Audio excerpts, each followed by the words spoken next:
80 pesos, like $4. Oh wow! I'm used to paying like Yeah, $10. so it's Wow. like $2 for a pint here if you're at the bar, like US dollars. Yeah. But it's almost like half that if you actually buy it from a bottle store or something. The Hmm. beer index, I call it. Tell The me how beer much the index. beer Right. costs, then I know how expensive it is in your country. He says we're going live now. Looks like. Okay. Looks like we're going live. Sweet.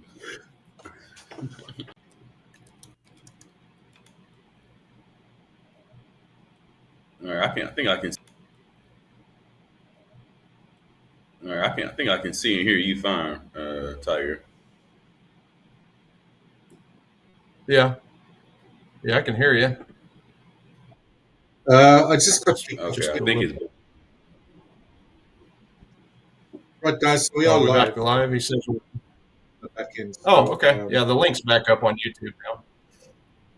yeah, Looks okay. like. I Sweet. I just think we're good to refresh go. my YouTube there. Hopefully, we don't lose Perfect. anyone there on the chat.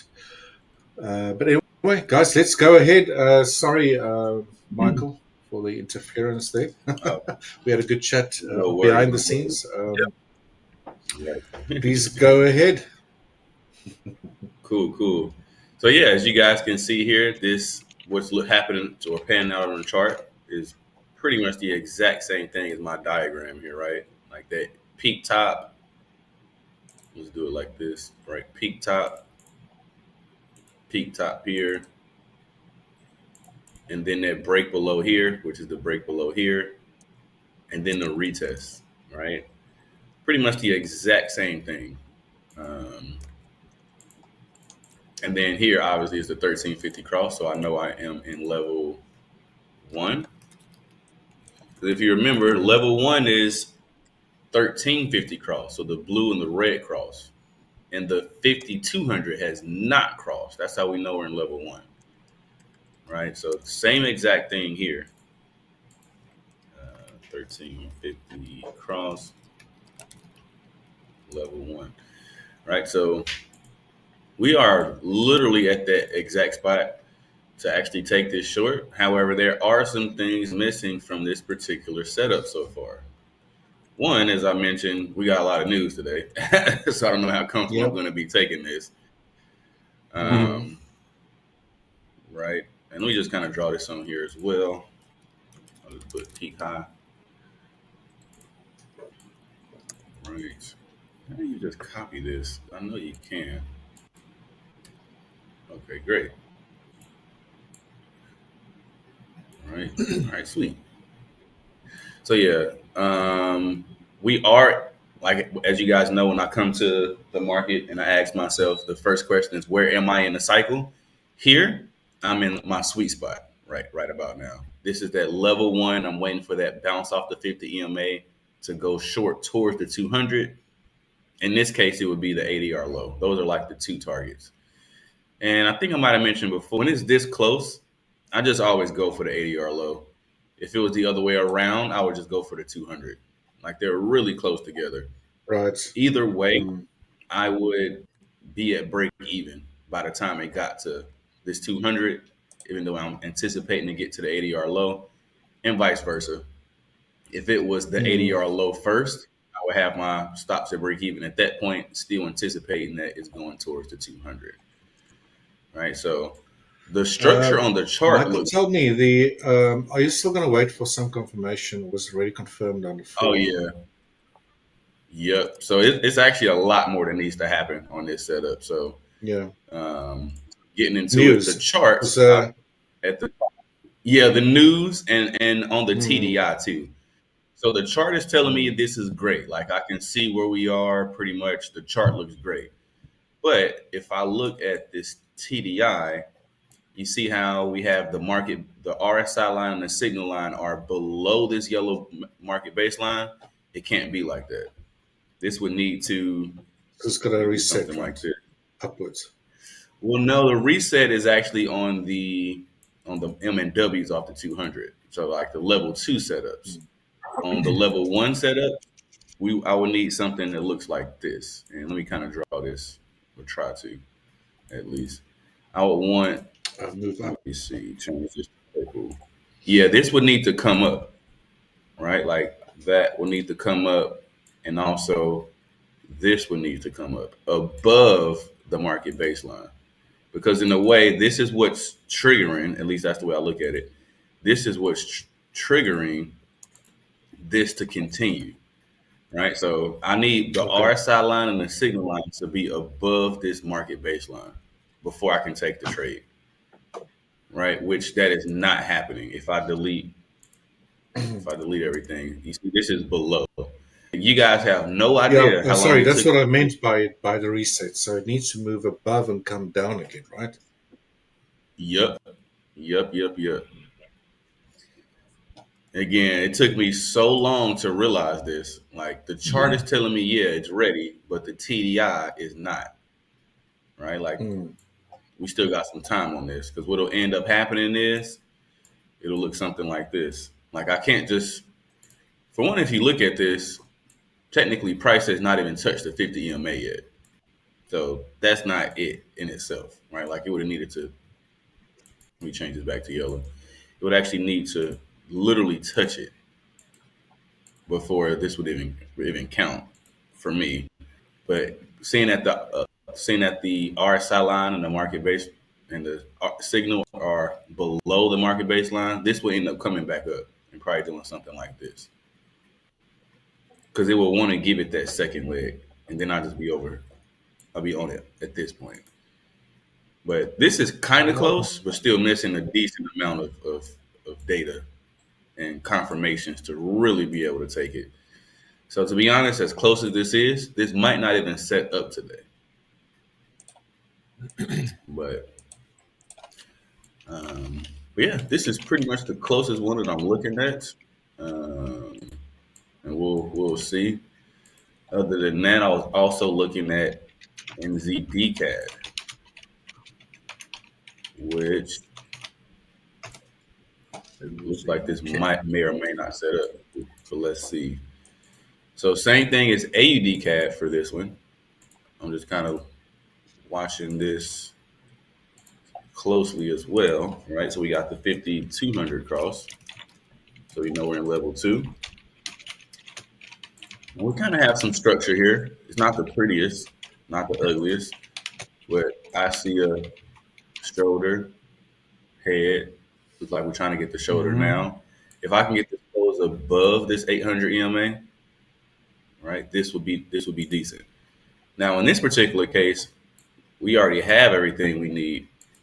The reload's already here on the TDI, right? Market baseline has already gone below the static to come back up. So TDI is ready on this one. This would come down to Turbo diesel. This would come down to the R to R on this one. Would this make sense if we click this? Yes, it would. So if this confirms, which I'm going to now set an alert for, this wouldn't be bad. Except again, we got this whole news, like news. So just got to be really careful. I probably size down just to be certain. Yeah. But this would be the move, right? It would be a nice, what I would call head and shoulder pattern off this 200, which again, the most important part is the close above this 800 EMA. Because if you just take the typical close below above the 13, it could easily bounce off this area and fall back down. So I want to see it close above this 800 EMA. I'll have a nice risk in $1 to make $1.37.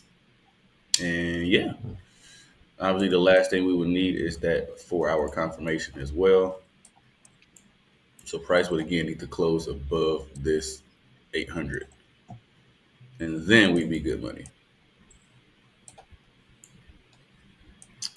But that is pretty much it. Yes. Yeah, that's pretty much it for me for now. I didn't see too much others that really was interesting. And like I mentioned, today is just too much news. Like it's too much news to jump into trades that you gotta unless you're scalping, I think like news days kind of don't matter as much when you're scalping. But for me, seeing I hold my positions a lot longer, I don't want to be in trades when red folder hits, right? Kind of like Yeah, we haven't that's had what a messed me red up folder day like today in quite some time, man. That's quite ridiculous, actually. Yeah. All day is going to be pretty nuts. What is tomorrow? Even last week on Thursday. Last week Thursday was a decent amount of news, but it still wasn't as much as yesterday. Yeah. Might have a bit of a volatile one heading into this week. Yeah. So just be careful, guys. Yeah. I know you big time. You're nitpickers. That's pretty much it for me for now. Good stuff. Good stuff. I'll monitor the charts and see what else we can find here. Tiger, you want to take the reins there? You want me to Sure. jump on board quick? Yeah. Go over quick synopsis of how my night went with Coach Paul on the quiet markets session. Oh, right. Yeah. So, yeah, go ahead and get my chart shared and we'll take a look at the NASI. The NASI. Did kind of drop into a quick little 5-minute demand zone. Mm-hmm. And he actually called it out first because he had mentioned hopping in. I think he said he bought him a what did he say? I can't remember how much he said he bought. What did he get into? Yeah, it was the NASI. Get my chart up here in a second. But yeah, NASI obviously still is the top one on my top setups. It actually bumped back up. Remember yesterday, I think it was a 9, score of a 9. It actually bumped up to an 11. Yeah. So, wasn't it at 11 like last week? Yeah, it was 11, and then it dropped to 10, and then, yeah, yesterday it dropped down to 9, and I think it even dropped to 8 for like a little while. But then, yeah, bounced all the way back up to 11. So there's your chart with the magnet. Oh. Yeah, we were having a little fun. Had this demand zone right here on a 5-minute time frame, and price, he was looking at it while I was looking at some other charts. And he had called it out.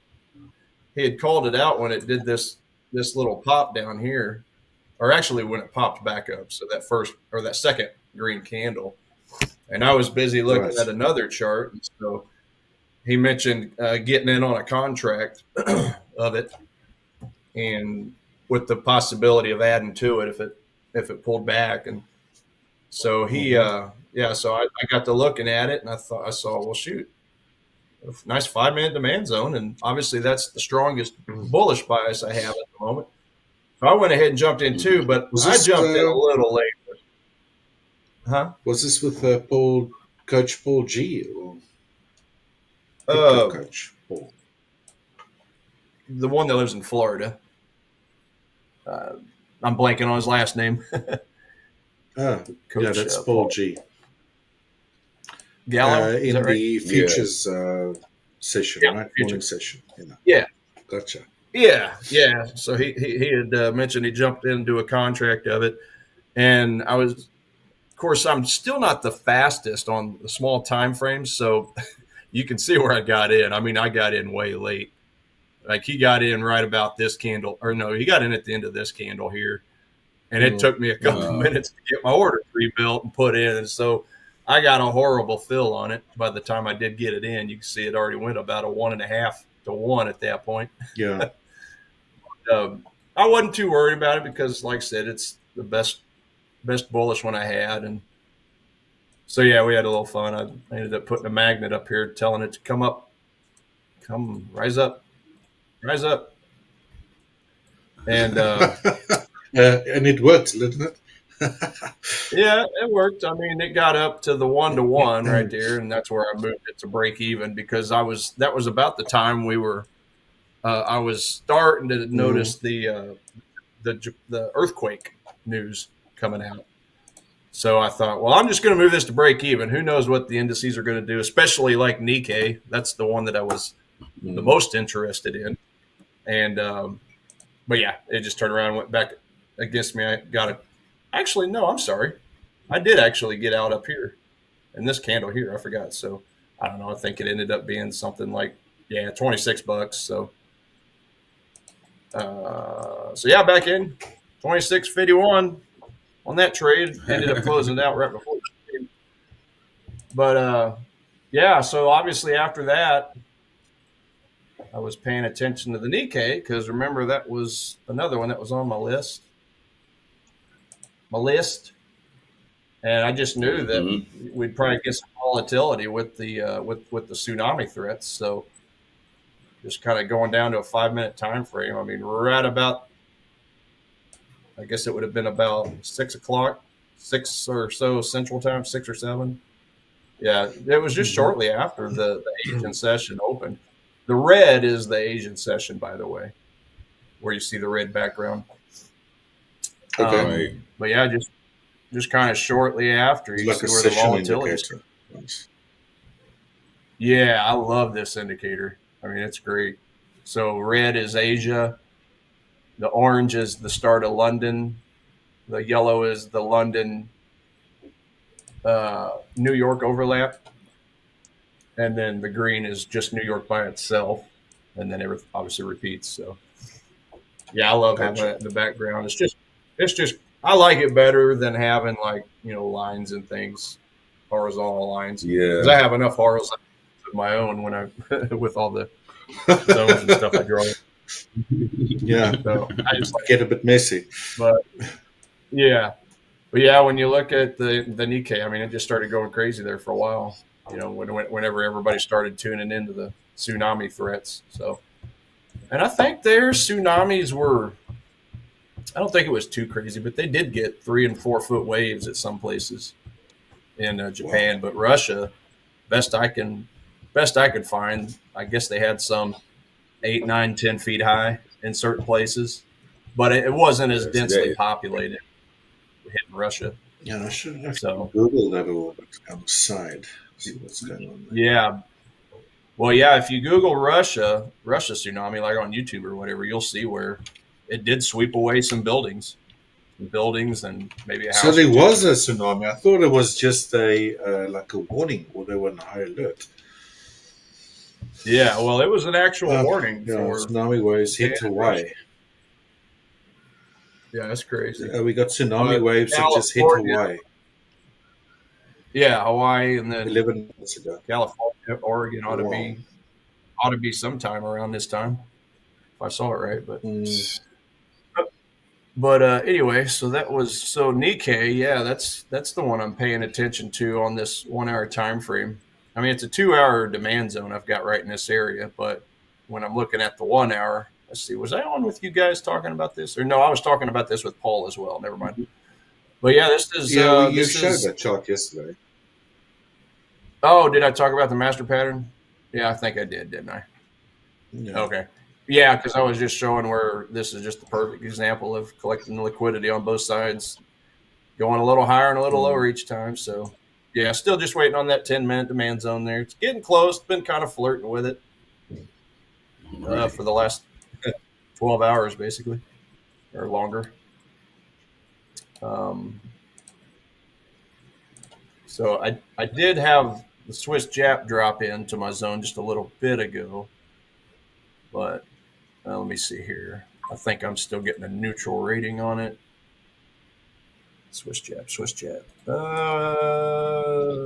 0. Yeah, that's what I thought. So it went all the way down to 0. Of course, with the, I don't know, I'm thinking about, so I didn't get in early enough, which I didn't really get a very good trigger candle at all. I mean, the volume didn't really change much from all these candles here. Oh, did I lose you guys again? No, I can still hear you. Oh, I thought it phased out there for a second, muffled out. Anyway, yeah, Michael, I you didn't, still there? Michael, let me see my chat here. Did we lose Michael again? Michael's in his cryo state again, preserving his youth. Yeah, that's funny. That went out. So are we? Let me look at the YouTube link. Yumi is still going. I can see us on YouTube as well. Oh, okay. All right. Well, I'll just kind of continue on then. Anyway, yeah. So I just didn't really feel this exit. I mean, that was a nice green candle right there coming out, but I just would have liked to have seen a little more. So basically, I might give this another shot if I can get a pullback down to this newly formed demand on a 30-minute. I don't know. I don't know. I'm thinking about it, but yeah, I didn't really get the volume I was seeking. So, obviously that's got the Japan on the quote side. So with this, I don't know, with the tsunami, I mean, I don't know. It might be a little touchy, right? Might be a little touchy. Yeah, and back in the days when I first started trading futures and tried to at first dabble in crude oil, as soon as there was like an earthquake or war or anything like that, I would be there like buy or sell. Thinking that there will be some sort of instantaneous sort of reaction price wise, and majority of the time I was just completely wrong. Just doing the opposite of what one would expect. You know what I mean? So it might take a while, for it to take effect. But I mean, you're trading on the higher time frames, so taking a while is probably a bit better than just trying to push the button. See what happens. First. Let time pass. Let the news digest and that sort of stuff. Yeah, I mean, I was considering jumping in earlier, but I think I got distracted on a couple other charts. So honestly, the move kind of ran off and left without me. Now, if I get a retracement back a little deeper into the zone, then I might consider jumping on. Because here, in all honesty, if I get into this trade, it's just strictly for technical reasons. Because again, I've got a zero score, so a neutral score. But one thing that is really cool about these more institutional demand zones is, typically when they hit, they go. Like you don't really necessarily want to see them go too deep into the zone. So I don't know. I'm just gonna watch this for a while. I'm just gonna watch it. I mean, it did engulf the previous three candles, so we'll see. I'll do some debating on that here on the side. But yeah, yesterday same thing. The Euro Jap hit that similar zone, but again, it's given me a neutral rating, so not too interested in that. New Zealand dollar, same thing. Did hit a zone, but neutral rating. Euro CAD, I don't know. Oh yeah, I missed out on that one. Obviously sleeping, so yeah, kind of came up, touched this top, ran off and left me. Good job, Tiger. How dare you sleep? Right. I mean, it was a pretty good spot, pretty good drop too, out of the getting some more liquidity and unfilled orders on the upper part of that daily supply zone. So worked pretty well. But yeah, just from a 30,000 foot view, as far as today's differences versus yesterday's, get rid of my neutral. So obviously all the British pairs are still bearish. The only thing that's changed is we did gain some bearish ones. So I now have the Aussie Swiss is bearish, Aussie dollar is bearish, and that's obvious because of the negative Aussie data that came out and messed with Michael's trade as well, right? Right. And then pound Aussie dollar, and then the Aussie New Zealand dollar. So those basically the Aussie pairs. 4 of those Aussie pairs are now on my list. So yeah, I'm gonna take a quick look at those actually real quick first. Maybe we can get a retracement after some of this initial negative drop up to a supply zone, right? So let's go Aussie Swiss first. So obviously, I still have this supply up here. What am I on my 4-hour chart?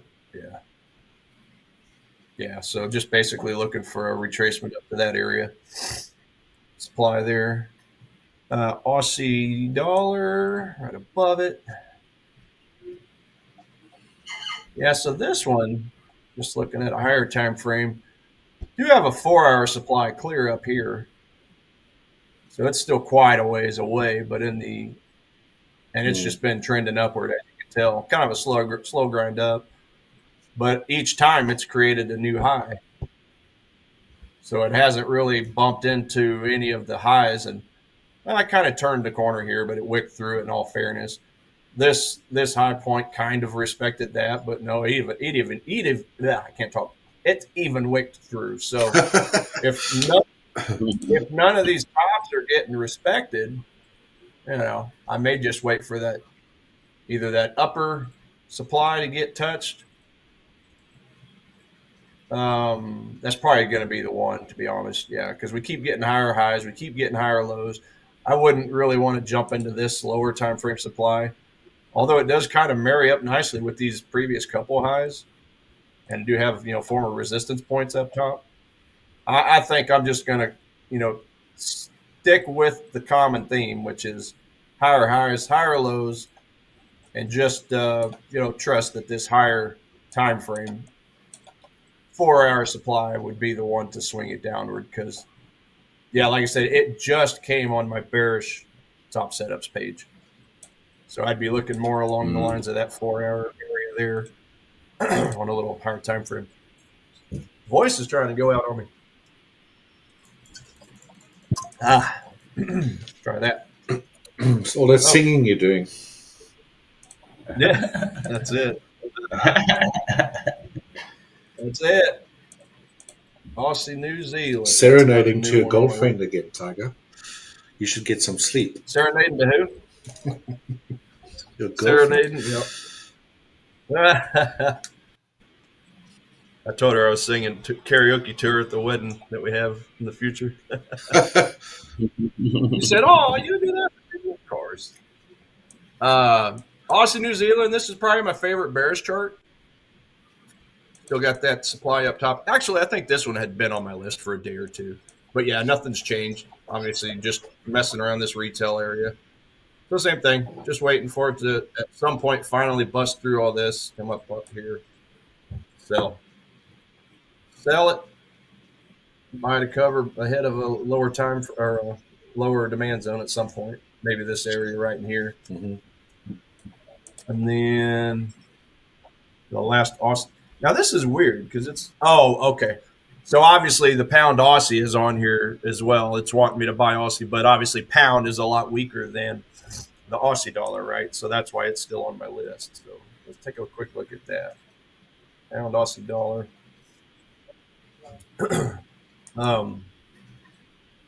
Yeah, nothing's really changed there either. Still got that higher time frame zone at the 2.067 level. And that's that. Just briefly going through. Yeah, still got all the indices on there. NASDAQ 11, S&P 9, Dow 7, Nikkei 5. Bitcoin is still a 7. And then U.S. oil is a 9, by the way. U.S. oil is a 9. So, yeah. Oil just ran I've up. also got a funny feeling it's going to go higher from here. We'll have a look at the crude oil later as well, from my side. So. Yeah, I was looking at it too, and yeah, same thing. It just kind of spiked pretty hard, huh? Yeah, it did bounce right into a supply on a lower level time frame, but yeah, I mean, for me to have any interest in this thing at all, I'd probably look for a retracement all the way down here or something. I mean, there is a 2-hour zone here, demand zone, but it's diddling in the middle, right? I mean, you look straight across. So I'd probably prefer it to come all the way down personally, or even all the way down to this daily demand. I mean, that'd be even deeper, but there's no shot in hell, I don't think, for it coming down that far, especially with it having such a bullish fundamental rating. So we'll just let her go. Let her go for now.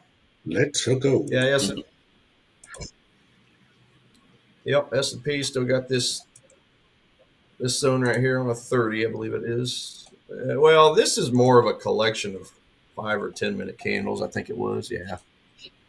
This ain't really the sexiest of zones, to be honest. But I just loved the fact that it had the nice red candle exiting. You know, kind of like this one over here. So not a sexy zone. That's right. So we'll see, and that's obviously if it breaks through this one. That was that biggest red candle. Well, heck, it's even red on a 1 hour, as you can see right here. So below all this retail area, so I'd be happy with maybe taking a stab at that. But yeah, I'm actually going to move my alert there. I just want to see what happens when it hits. Maybe I'll look at something on a smaller time frame, something. So we'll get that alert set there. Get on my proximal line. Thank you. Yeah. NASDAQ. Won my little package of coffees on earlier. Still got that further down demand all the way down here. I mean, I was getting close to getting back into a trade on it earlier. Yeah, it was right here. See, this kind of created an ugly looking demand right here earlier. And it jumped up about 2.5, 2 to 1, 2.5. But I was busy looking at tsunami stuff. I missed it because I caught this one. So then I thought, well, let's see if we can try to catch it again. But anyway, that's pretty much old news at this point on that smaller time frame. So yeah, give me a deeper retracement. Dow. Still got this 4 hour zone here. Like this one. I mean, it's got a bunch of green candles coming out of it, breaking through all these tops along the way. So that shows a pretty strong point. Obviously got a nice red candle on that exit candle, the push-up candle. We'll take a look at that one. It's kind of in the middle when you look at all this, but I just think it looks so strong with the VSA candle and the fact that it had about 8 green candles coming out of it, busting through all these tops. So that makes it, to me, that feels a little stronger than most, even though it didn't really have the greatest fair value gap coming out of it. So that would be one knock. So the 2 knocks would be not a real fair value gap, and it is kind of in this retail-ish area, if you will. So we'll see. Again, still got my DAX in Germany there. It's still just diddling in the retail area. So I'll be here. I'll be waiting for you when you're ready. Okay, DAX? I'm stalking you. Right. You've been talking about DAX for how long now? It's been testing you. Probably. Yeah, so it's waiting until you go to bed. That's what it's going to do. Right. That's exactly what's going to happen, too. Yeah. Well, heck, those Germans I got are no going to excuse on this one. Got you. I got no excuse on this one because I'm on Germany's hours now, ain't I? Yeah, pretty much Germany hours. So I better not miss this trade. You're on Germany hours. You're right. Goodness. Yep. But yeah, DAX just a quick reminder, guys. Tiger, we got news coming up in just a few seconds, actually. We got 10 seconds from now to all our viewers. We will be handing over the reins to, Tiger's already on, but he'll be reading the news for us, covering us with all the latest on the economic fronts, covering some of the markets that might be affected, etc., etc. So we'll be back shortly after that. Over to you, Coach Tiger. Okay.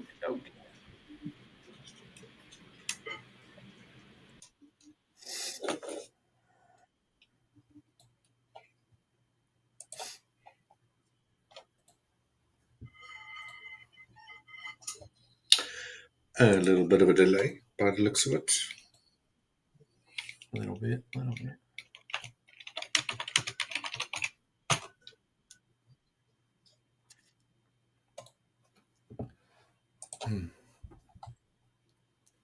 Oops. Yeah, there must be some issues in the background. How's our feed doing? Tsunami got him. See, I don't see in the chart if you go have a look. Whose chart is that? Footsie.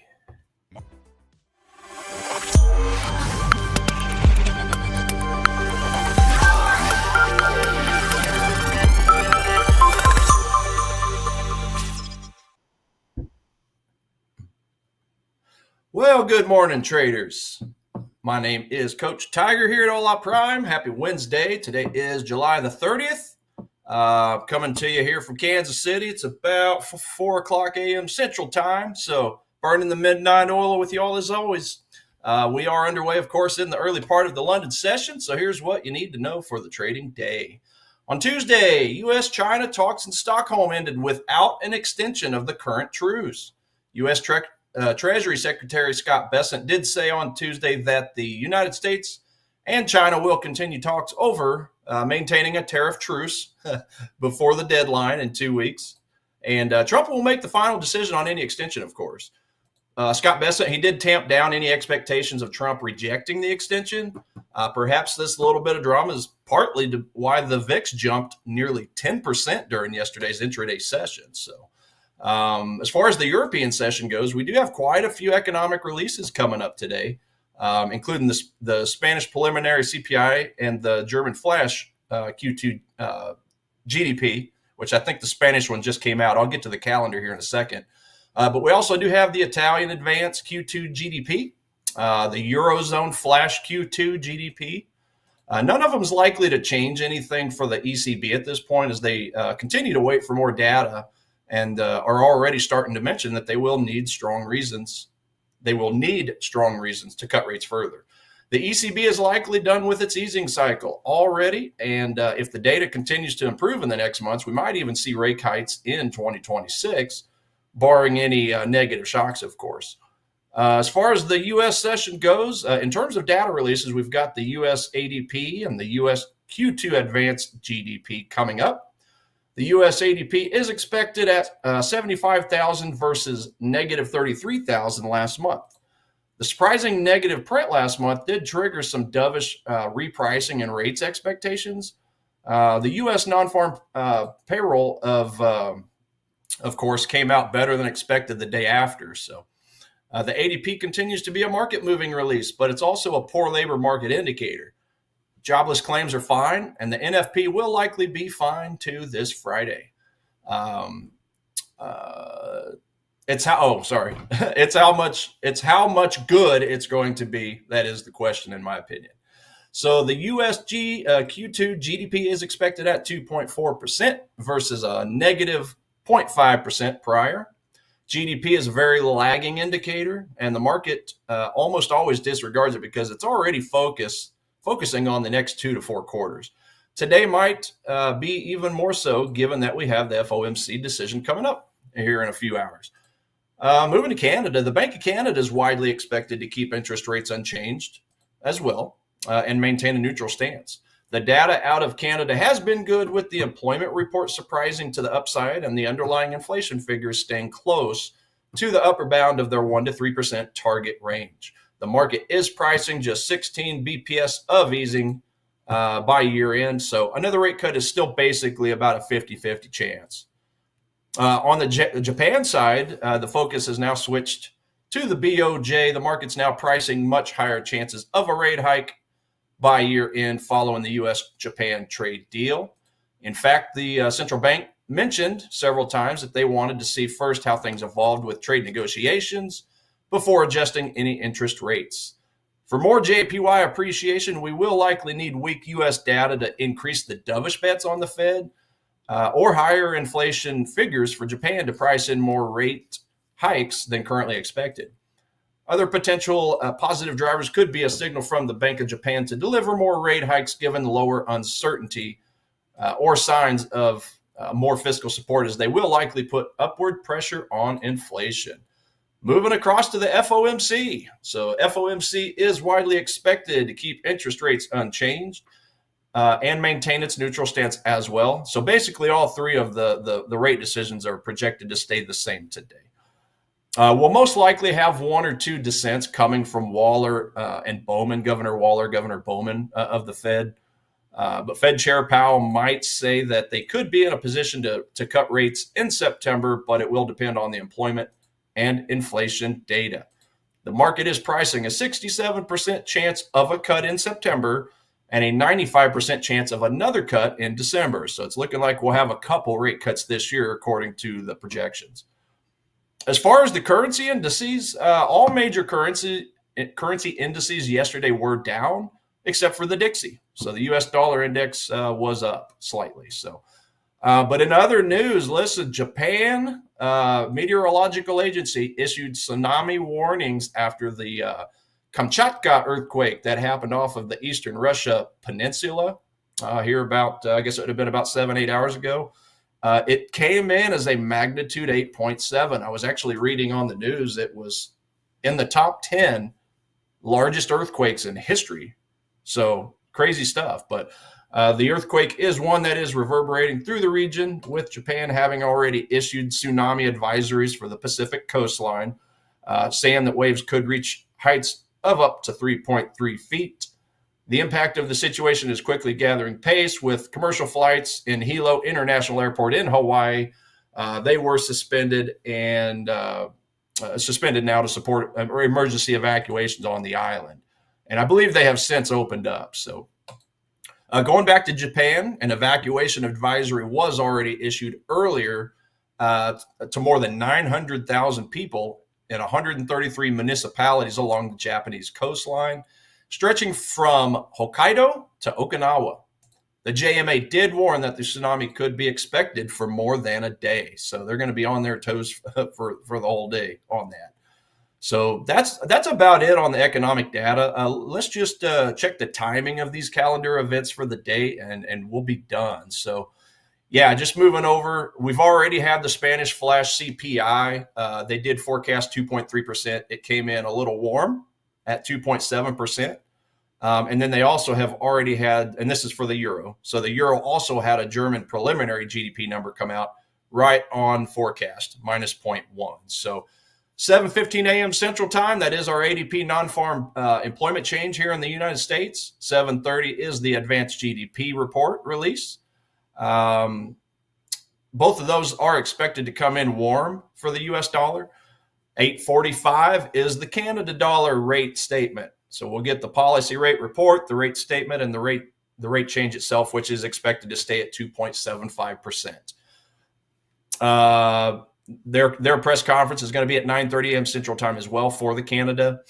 For Canada, 1:00 p.m. is when our federal funds rate statement and decision comes out here in the United States. They are, of course, expected to keep it at the same at 4.5%. 1:30, of course, Central Time. That will be the FOMC press conference, so that we can hear Jerome Powell flap his lips, tell us what he's going to do. So I'll be looking to see what color tie he's wearing, by the way. So that'll be interesting. And then other than that, the only other thing on the docket is Japan's policy rate decision as well. So they are expected to remain unchanged at 0.5%. It says tentative, so we don't really know the time on that yet. But that'll pretty much round out the day. But yeah, today's all about staying safe. Be careful, because we could see some whipsaw action in the markets. Okay, so definitely give yourself some room, stop losses, close out trades that you're not looking so good on. Right, just stay safe today. That's about the best advice I can give for the day. So with that, guys and gals, let's get back to the show, and we'll get back into some more charts.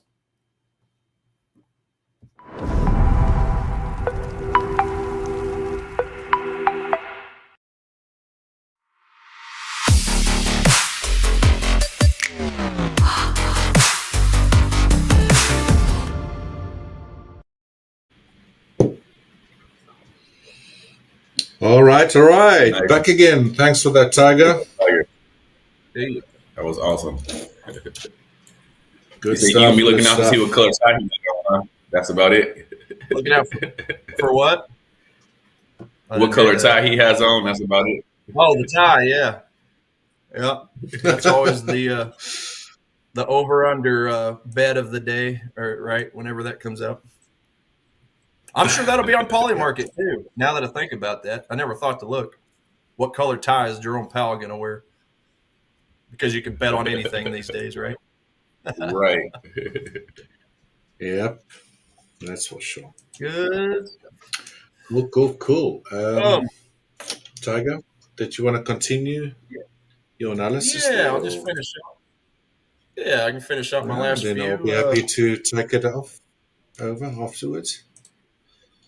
Yeah, let me just take a quick peek here where I left off. So pound Aussie dollar, pound Aussie dollar. Oh yeah, and then basically I was just finishing off with the pound pairs. Yeah, and I don't think a whole lot's really changed on there. Pound dollar still waiting on a pretty nice pullback. Pound Japanese yen. Yeah, I've got this zone up top, getting past all this retail nonsense. Pound New Zealand, got that zone there, of course. I think that was it. Got my supply there on pound Aussie dollar. So, yeah, just basically needing some retracements. And then, let's see, the indices. Yeah, so I've already pretty much went through all that. The main one I'm watching right now is the just to see how Swiss Jap reacts. Again, this is going to be strictly a technical move since I am getting such a neutral rating on it. I just love that. I just love any time I can buy an institutional zone like that. I really do, underneath retail madness, right? So we'll keep a close eye on that. But other than that, it's all about the Nikkei. I mean, I would think that we'd be picking up some volatility. Of course, again, we won't really know anything till after we digging in to see if they had any damage or anything, from the tsunami. So that's really the number one thing I'm watching. I mean, if it drops in that 10-minute zone, I'm definitely off to the races. Definitely going to get into a position here and see what we can do. Right. So that's pretty well it. Just about 100 points away from it. So that's it. That's pretty well it for the moment. I think I've already went through all the rest of them. Okay. I haven't. Nice. Cool. All right. No. I can take over there if you guys want. Maybe share my screen. Show you what I'm seeing here. A lot of whipsaw, clearly. This is the UK 100 or the FTSE. If I had to go back just to refresh your memories, although I probably don't have to, you guys are pretty well aware of what I've been doing here for a while. On the count wise, right? 4 hours the time frame I need to go to. I basically got two market geometry angles, both sloping to the upside. Pitchfork in the blue and red, as well as this upward sloping channel. Now, last week thought we might have that third wave here. Price did move eventually lower, was short-lived, boom, back to the upside. That's the story of our days these days with these indices, right? These little pullbacks, very short-lived. But that being said, we can just have to continuously update as price goes upwards. Still looks like an impulsive third wave to me. Now, when was this? Sunday this week at the open, pretty much, or start of the week, we hit that upper channel line again and started moving lower, right? So then now I'm assuming that we might be dealing with a fourth wave. If this doesn't happen again, price goes up again, I'll just have to continuously update that third wave as price goes along. For a fourth wave, you want to see ABCs, combinations thereof, or whatever the case might be, and they should take a little bit of time. Fourth waves are generally one of the waves that drags out for the longest during a sequence. So there's a timing aspect to it as well that I want to see, not just these short-lived little pullbacks. That being said, price has been finding support at this center line of this channel. It was a little bit above, below, but it didn't really close strongly downwards below there and kept going, right? So I'm still thinking you have to go to a 5 on the time frame here. I thought yesterday that we'll probably have to rethink that this is the start of a corrective move, because price started during our morning session or just after our morning session. Look at this, almost retraced all of that decline again, and now we boom this morning back down all the way down here again, almost retracing this incline all the way. So very, very volatile, up, down. It might be, and this gave me a little bit of a clue, and me studying these patterns also quite often, not often, but I have studied triangle patterns in detail quite often, not often, sorry guys, in the past.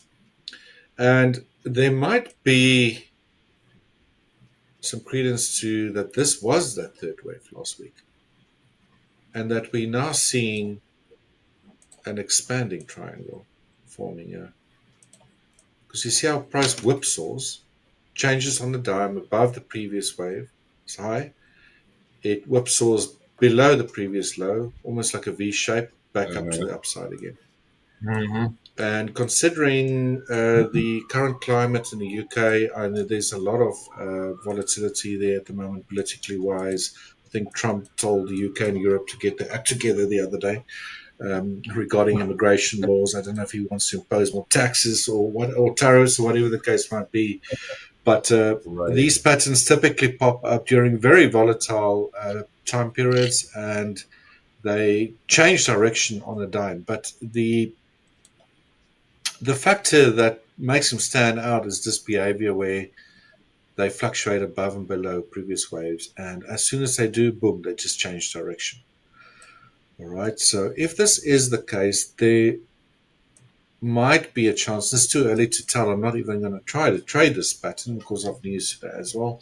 Yes, it's mostly news that might affect the US markets, but believe me, it will most likely influence direction in the FTSE as well, depending on how the market reacts or whatever the case might be. So if this was a third wave, you probably remember from the symmetrical or ascending, descending triangles, there will be 5 internal waves, potentially 1, 2, 3. Since this one has not broken above this one, maybe a 4. So 1, 2, 3, 4, 5, and then a strong reversal back upwards. And that might then give us that 4th wave. Right? Yeah. And as you can see, this is some pretty ridiculous wild swings up and down that might occur. But then again, I might just be seeing things here. But guys, you guys might think I'm nuts here, but when you study these megaphone patterns or expanding triangles, they typically kick off with symmetrical triangles. Look at this. And you can go back in time and go study these ascending triangles. It's almost as if it's like a frequency that starts the whole thing off before you start getting these wild fluctuations.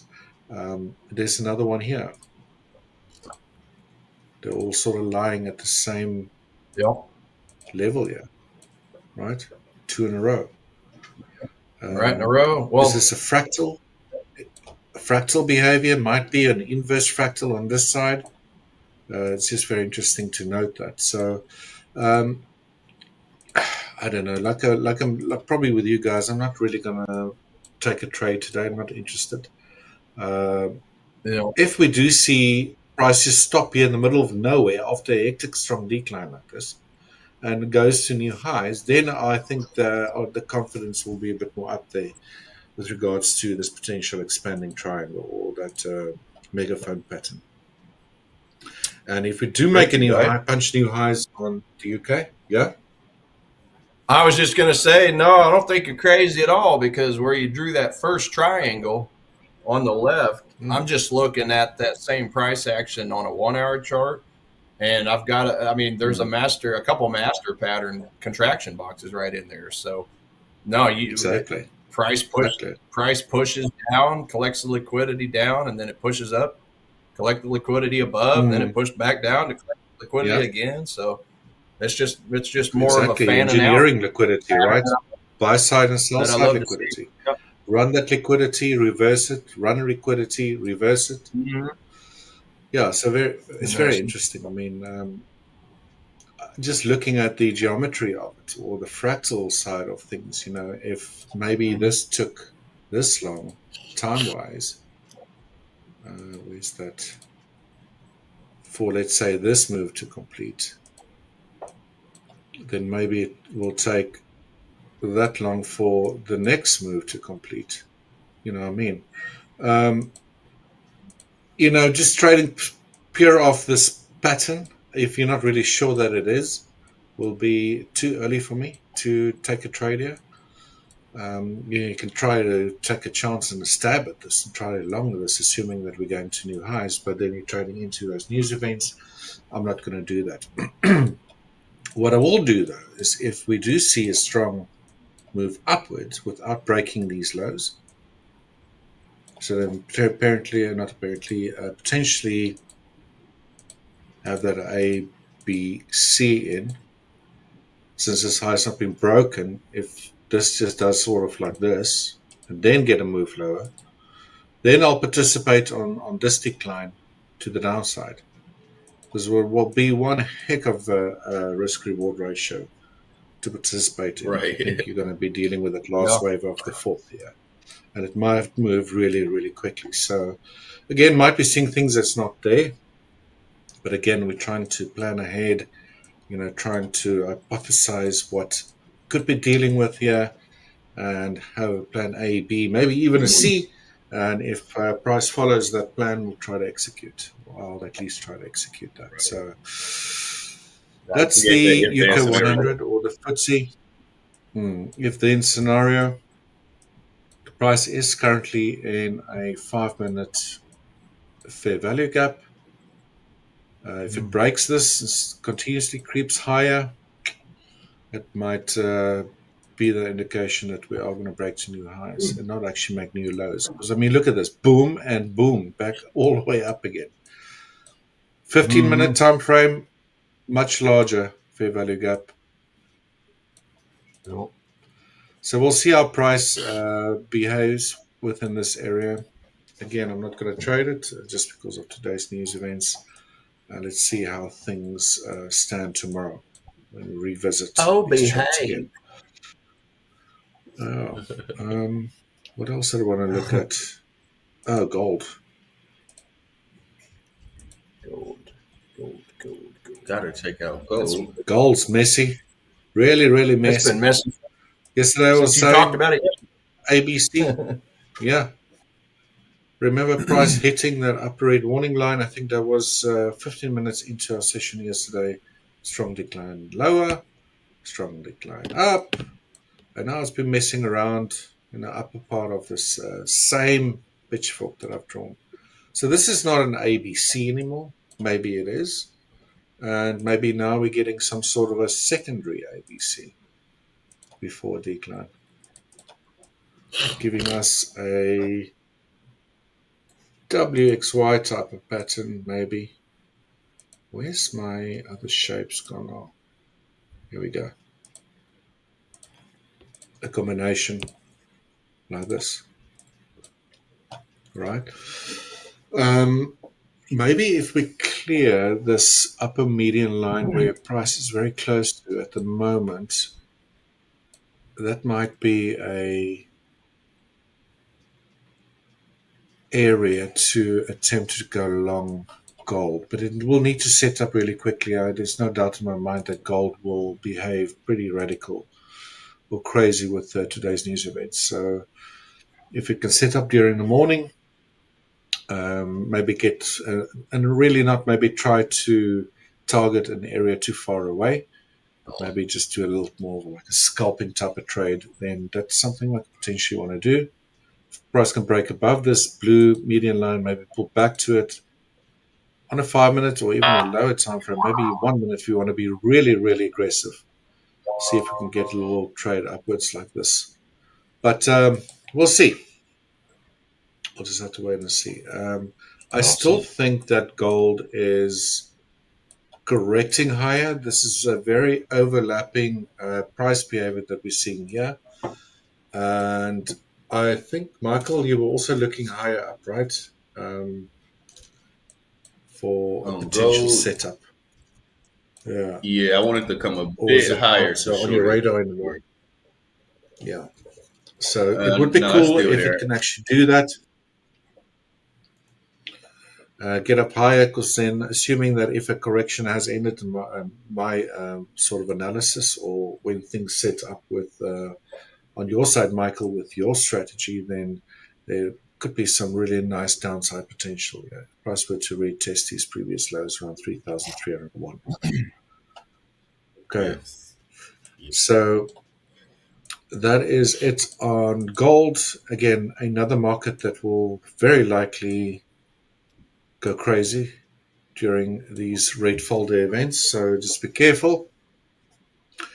And yeah, maybe tomorrow as things calm down, hopefully it'll be a little bit of a better day to trade during the morning. But that being said, maybe I'll take a little stab at it, but it'll have to be like a little scalping type of trade if everything can line up. You can see price is struggling to get above that median line.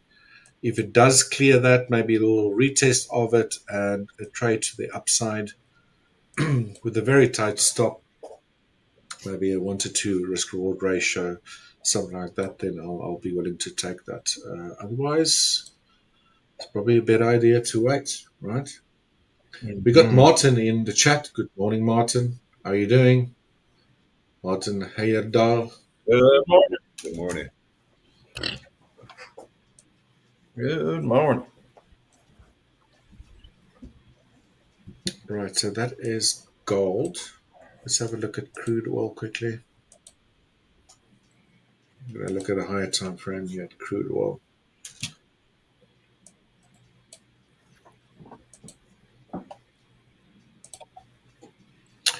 WTI.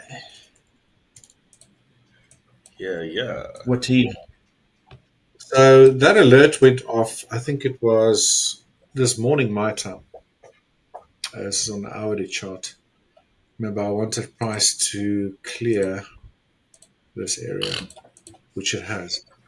Very, very messy price action.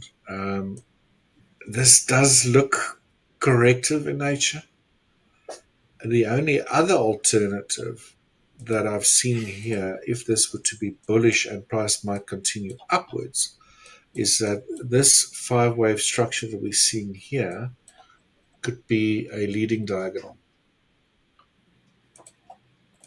What I mean by that is, rather than a double zigzag or something like that, you have a 5-wave move. It's very overlapping in nature. And this is now afterwards. I don't know what's going on here. Is this a small ABC? And is this now building up to do this and start trending back upwards? My gut feeling tells me this is corrective. I'm just not. I don't have a clue, to be honest. Structurally wise, corrective wise, what's going on here? It's just too messy. This could be an A. This could be an B. And now price is heading higher. That's a bit, for a C wave. But again, very messy. What is this after this decline here? Was this Bunch of jumps, what it is. PCX? Who knows what it is, guys? So messy as hell. Still staying out of crude.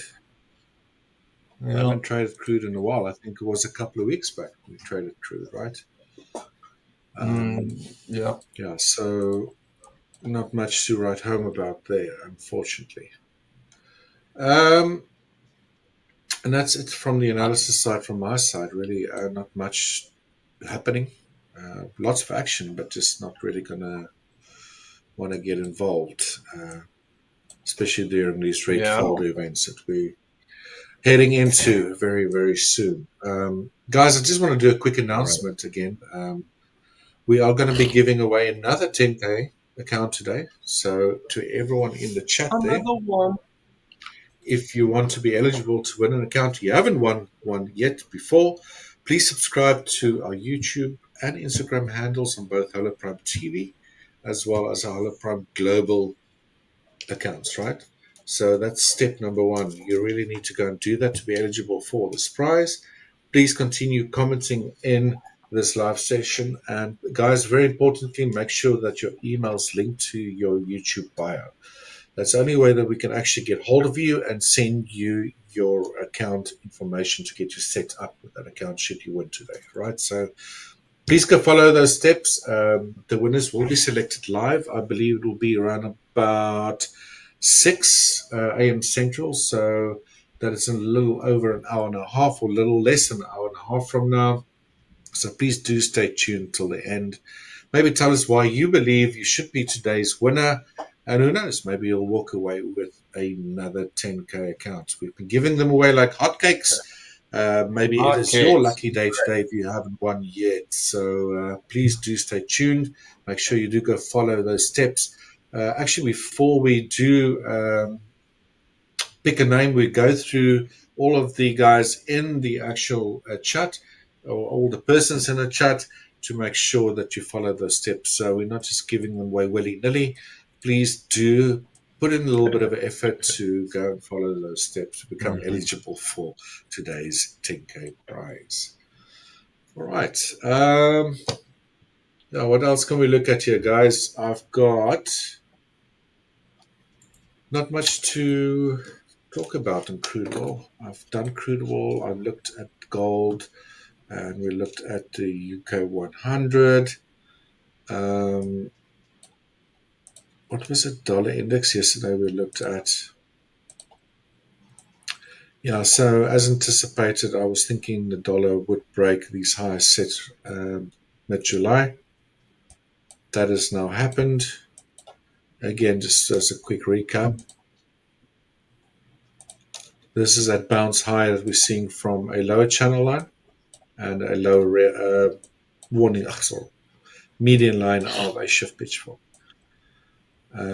So we are getting a bounce, even that little bit of a retest that we've had during this move lower, failed to break below this channel. So a bit of confluence there between two different angles of market geometry, which created a zone that we actually identified, I think it was the beginning of, sort of mid-April, when one of our members actually asked me to do a bit of geometry here on the dollar index.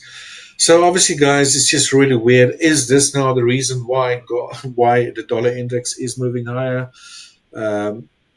Probably, definitely not. It's just a way to technically see where support and resistance might come in. But what is really important with this line of work is how it tends to coincide with things happening. You know, quite often you'll see price reach one of these median lines or channel lines, or whatever the case might be, especially when you've got confluence on a higher time frame. And then all of a sudden some sort of news event comes out. So it's almost like it's a timing tool as well, or I call it a tuning tool.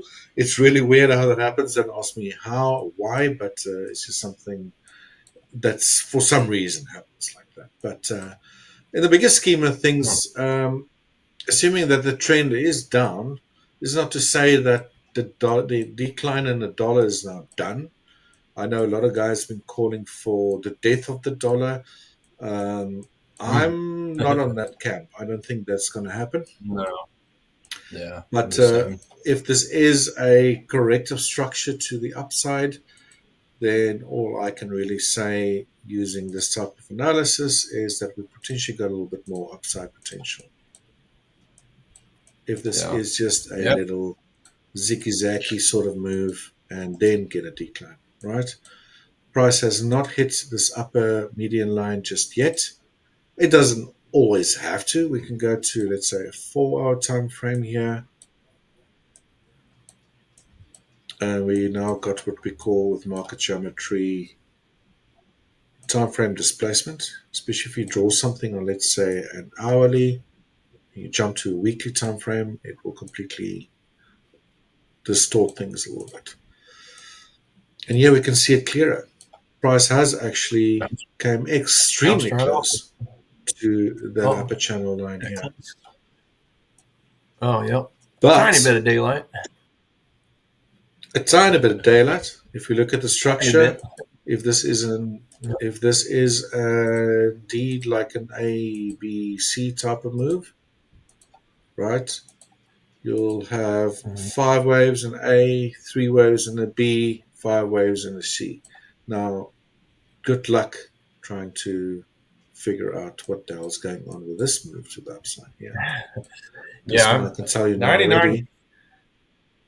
If it closes at 99.50, that would make me feel a little better about it. But yeah, I mean, we did get that that higher low. Mm-hmm.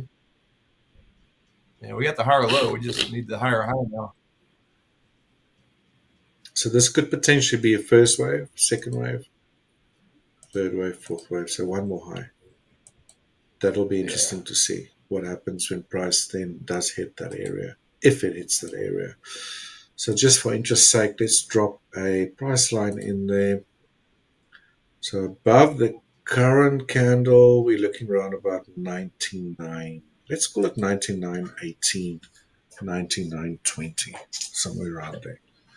All right, so that could potentially be a area that acts as a magnet for price if it continues higher, but also at the same time potentially act as resistance, if that doesn't make sense.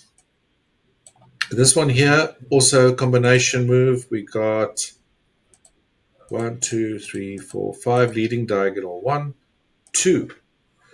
Then we got a 1, 2, 3, 4, 5 third wave, and then I even want to count this fifth wave. And these things I can tell you now. Trying to figure this out while price is doing this counting with Elliott wave is nearly impossible. That's why I try to more concentrate on corrective structures, in the bigger scheme of things, just knowing how they behave, rather looking at the overall structure of what they typically look like, rather than trying to break my head counting exactly what the correct count should be, which is, in my mind, is nearly impossible. I tried in the past. It was like a really deep rabbit hole that I descended into, nearly went to insane asylum with my analytical sort of engineering mind, until I just completely gave that up and started employing market geometry analysis and, fitting all of that together, expecting where a move might move towards. And then one could then go like, listen, this one is a bit clearer. Price hasn't reached that upper line yet, and it does look like a clear a 3-wave move. Then we know things works in 5s and 3s or combos and off. It's not reached there. Maybe we'll do that. And just I'm giving an overall sort of like an idea how these structures or waves materialize in the confines of market geometry has made a big difference, rather than trying to get it right. And I don't think there is such a thing in Elliott wave to get it 100% right. Right? It's just a methodology, to be honest. Yeah. Well, I may join the insane go a little bit higher. Asylum.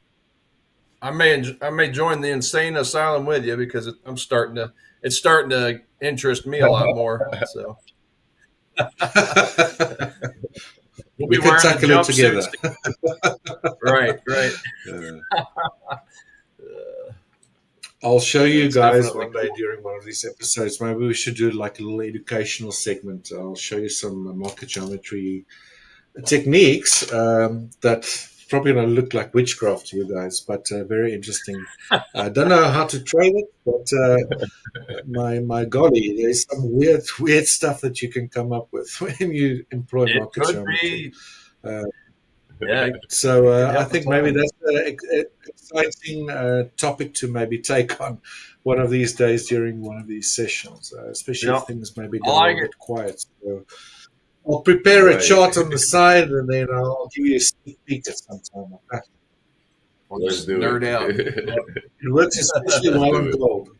It looks like like witchcraft, but it's not witchcraft. It's just Well, in all seriousness, craziness. I can already see how it could help about any strategy. I mean, I typically look at the curves and look at it on the daily and the weekly, sometimes the monthly, but just Mhm. knowing where those lines are, I mean, no, I could definitely see how I could even benefit from that since I am on such higher time frames, where I prefer my Yeah. 4 hour and daily zone. So, yeah, no, I'm totally into it. Totally about I can it. have a session one day that'll be super cool to see it. Yep. Yeah. Yep. Definitely.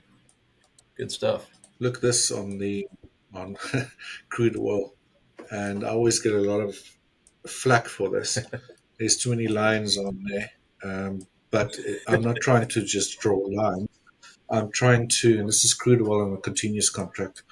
This is when price went negative. According to the continuous contract Oh yeah, here, the negative price. Well, that was a crazy day. I don't know, can't even remember where this went to. Minus 35. I remember.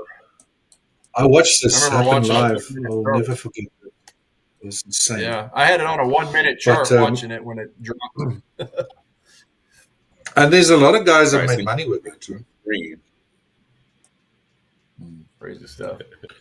But I call crude oil likes to follow channels more so than actual pitchforks for some reason.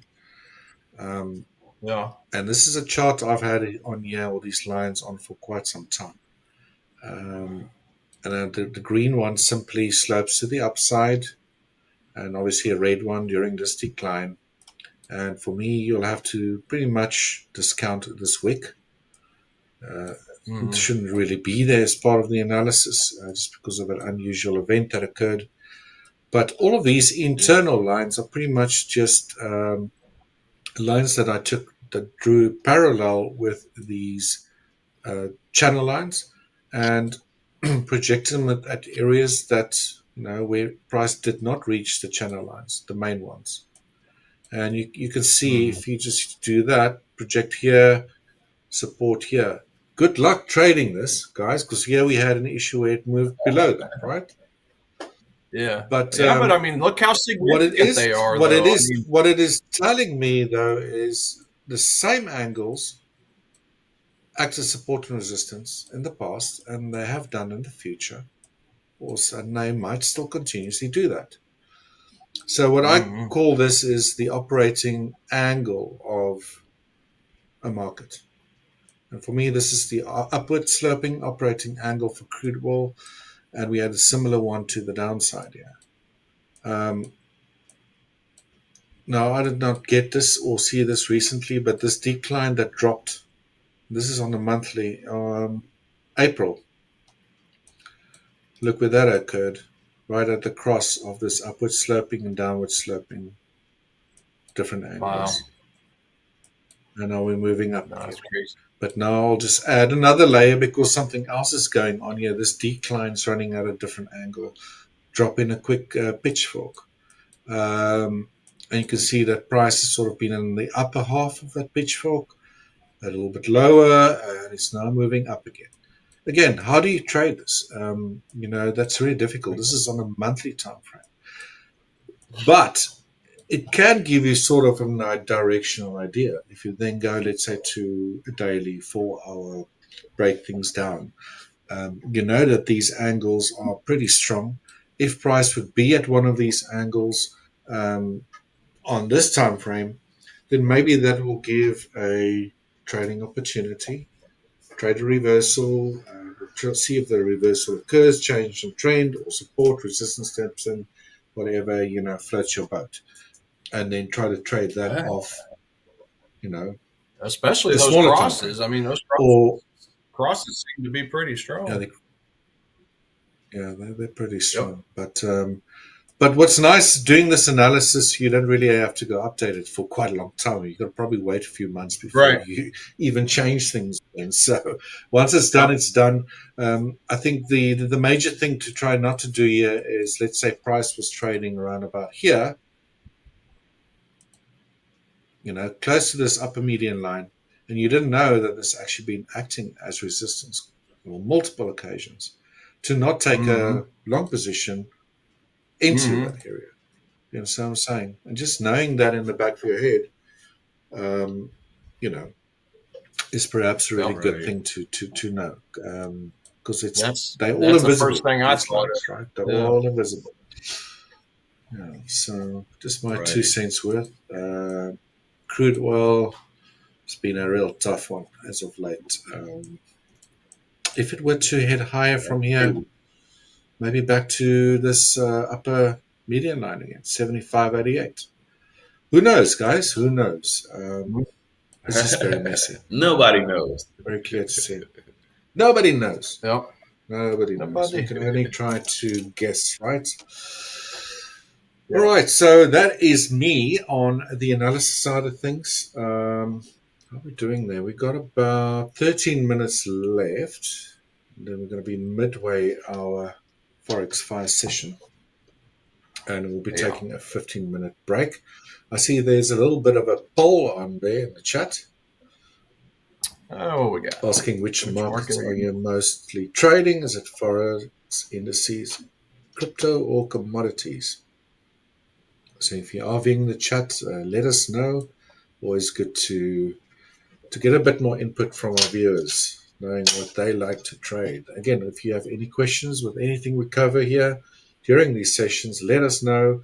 You want us to have a look at any of your markets, your charts, analysis, whatever the case might be. We'll be more than happy to help you out with that too.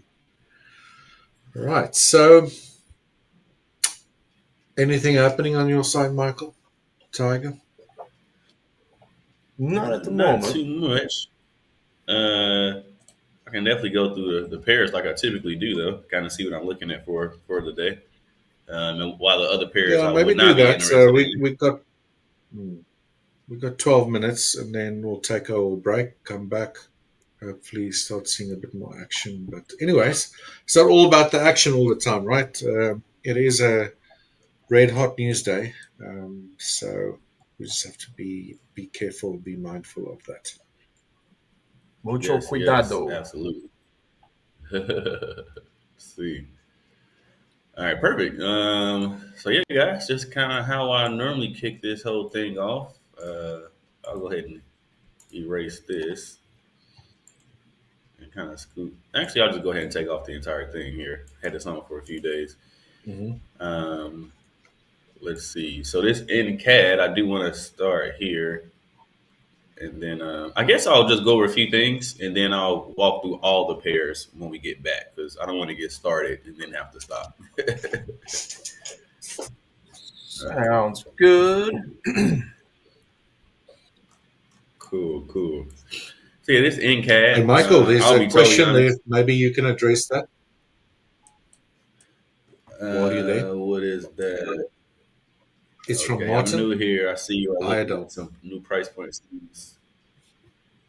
Can I ask what price point you're targeting about looking for me about 10 to 20 targets for Forex only? So yeah, I don't really have, just to be honest, I don't have like a set TP and take price.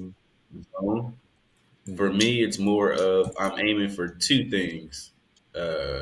I'm pretty much aiming for like the next swing high or swing low, or I'm aiming for what I would call the ADR high. So like take this for example, just to kind of mark this back up. In this particular level, I am looking for, seeing that we have this 5,200 cross here. I know we are long, so I'm looking for patterns off this 200 EMA going long. And I can see here that we have some form of a head and shoulders pattern it's trying to create here. And then I'm just really looking for this to close above here, right? Close above this blue 800 EMA. And when I can get that, right? That move will look something like. Well, let me erase this first. But that move will look something like this. Now, for me, as far as the stops, you always want to judge that first, like where you're actually going to put your stop loss at. I typically like to just put mine below the most recent swing. Now, there's pretty much two swings here. This is the most recent one, yes. But to me, this is very, very close. I don't want it to be too tight because I want to give it some room. So what I would prefer is to look one more to the left and look at that most previous swing. So here, that would be around here at this low. So let's say that price point is 81.95. I'll just put it a few pips below that. Right? So somewhere around 81.90, somewhere around there. Right? And then my profit target minimum is 1-for-1. So as you see, we're already at risking $1 to make $1.12. But I typically target, again, these ADR highs. So I will be targeting this zone here, which is about risking $1 for $1.25, pretty much. And this is different every time. Like in this scenario, I have a 22 pip stop loss and a 28 pip take profit. But that's just on this particular setup, right? Let's say, for example, if I were to go to something else and I'm kind of looking at SPX, if I and were your to setup take this, will probably be different, right? yeah, I hardly ever have the same stop loss and the same take profit, hardly ever. Now, yeah, there is a Same here. range. Like it's typically anywhere from 15 to it could be as high as 50 pips on the 1 hour chart. But if I'm risking 50 pips, I mean, my take profit is at least, around 75 pips, right? To 150, I'm sorry, 75 to 100 pips, right? So like risking a quarter, 1.25 to, 2-for-1s, 3-for-1s, but minimum that 1.25, I'd say.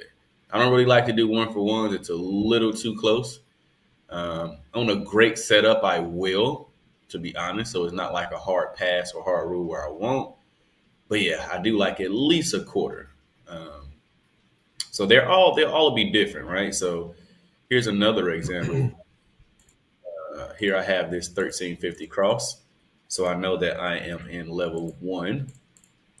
And in this particular example, let's say I would short this here. I put my stop above this last swing, and my TP would be either this 200 EMA, which is already nearly a 2.5, or once again, it'll be this ADR low, which now we're looking at 3.5 at this point, right? So I'm risking about 10 points or 100 pips, however you want to say it.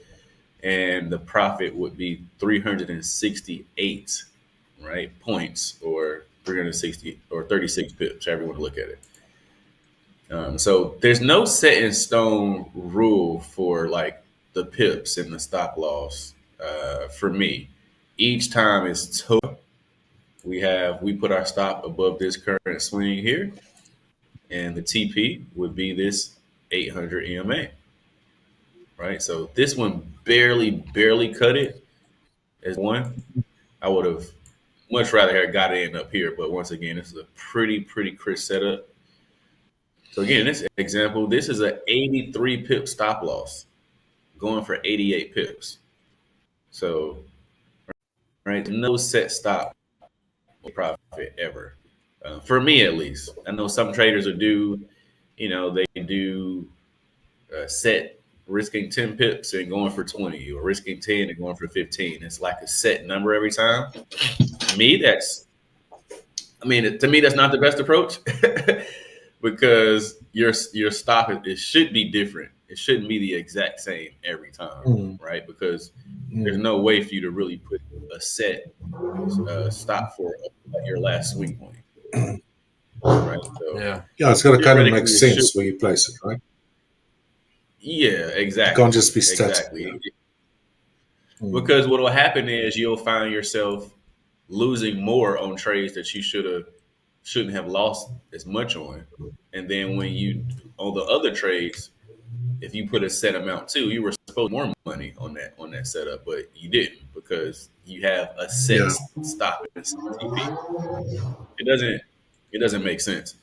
even for me, like, right, if I have two positions on, these two positions are their own, right? Like, I wouldn't just, let's say these two positions are their own, right? Like, I wouldn't just, let's say I'm risking, I don't know, $1,000 on position one. I wouldn't put $500 on position one and 500 on position two. That makes no sense. I would actually put let's say, on position, technically more position two, for the simple fact that is less. It's 10 pips less. Right. So you always want to make sure that you're risking appropriately based off the last swing. But when you put your second position on, it theoretically should be a better move, right? So here's a great example. On this move, you're risking 83 pips, right? So let's say, I'll pull out my calculator here. Let's say you're going to risk 1% of $100,000 account. So that's $1,000 risk, right? So $1,000 risk divided by 2, because you're going to split this up into 2 positions, right? So that's $500 divided by 83 for the position one. That's basically $6. Your first position should be $6. $6 per pip, right? But let's say your second position is only, let's say your second position is only 50 pips. You still need to do the math the same way, right? So you risk that same $500 divided by 50 pips in this case, which will give you $10 per pip, right? But these positions together, if you were to get stopped out, you would still only lose that $1,000, right? 500 position one, 500 position two. Now note how position one is $6 a pip and position two is $10 a pip, because you got a better entry price and your stop loss was tighter on position two. Yeah. Some traders would just do 500 each for each one, and technically that's not right. You would end up not making the full amount because you didn't recalculate position two, because you have a better risk to reward, right? So hope that makes sense. If not, we can definitely go over it further or deep. No, I like what you said though. Like, not make it be systematic. It depends on the trade setup, right? Yeah, I agree. For sure. Yeah, Martin, hopefully that answers your question. If you've got any more questions, please let us know. We are, however, going to go on a quick 15-minute break, recharge our batteries, and we'll be back momentarily, about 15 minutes time. Jump back into the charts and continue the analysis. Again, please do stay for the 6 a.m. Central Price giveaway. Again, we're giving away a free 10K Forex Challenge account from Hola Prime. All right, so we'll see you guys soon. We'll be back in just a while. See you later.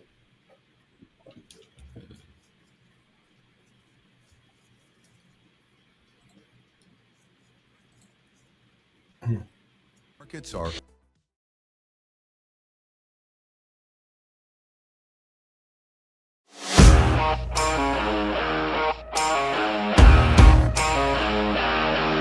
Hi, I'm James. I'm one of your coaches at Hola Prime. I've been trading for about 30 years. Can you believe it? Seems like an awfully long time. But in that time, I've learned a lot about trading the financial markets. And I've learned the best way to trade the markets. By dawn, I chase waves, chase stocks, and sometimes chase my own sanity. Trading, like surfing, is all about timing. Wait too long and you miss the move, and jump in too early and you just wipe out. If you're a new trader and you're struggling with your trading, I think you've come to the right place. I'm really looking forward to meeting you and helping you with your trading. I'm approaching a stop street now, and I'm going to have to stop. Emergency brake if there's traffic coming. And that's one of the things you've got to learn in trading, as well as how to keep safe.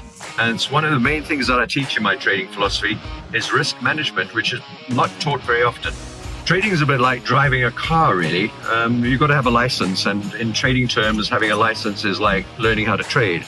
And once you've learned how to drive and got the license, learned how to trade, you've got to get good at it. And my philosophy is to teach traders how to trade properly using the tools and techniques that they should be using. My specialty is swing trading, and it's a bit like riding the waves. I've been a surfer for a very long time, and swing trading is not much different. You've got to find the sets and catch the right wave and get out of the wave when it's time. And swing trading is a bit like surfing. When you're surfing, you've got to find exactly the right position in the surf, and swing trading is exactly the same. A lot of people ask me, how did I get to where I am today? How did I learn how to trade? And how can they get to where I am themselves? I think the best answer to that is to get educated, learn how to trade. And there are all sorts of resources out there for you, including fantastic resources here at Hola Prime.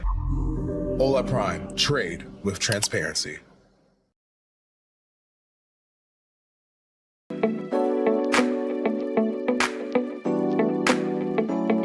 Hi, I'm Paul, one of the coaches at Hola Prime, and this is a little insight into who I am beyond the charts.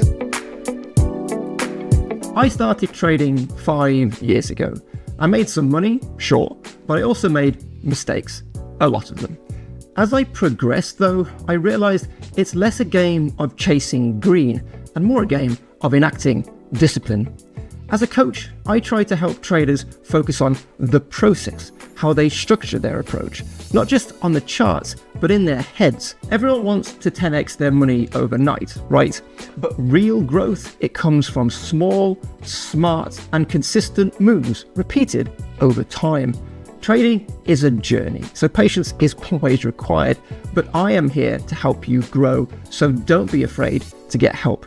Improving your success rate is what we do. But after a day of trading or an afternoon of coaching, getting away from the ever-evolving price action of chart setups is a must, as the outdoors can reset your mind, whether it's taking my dog for a walk for 30 minutes or gently strolling on the beach after a winning trade.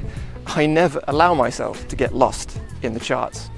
Stepping back gives me perspective, and perspective is what makes me a good trader.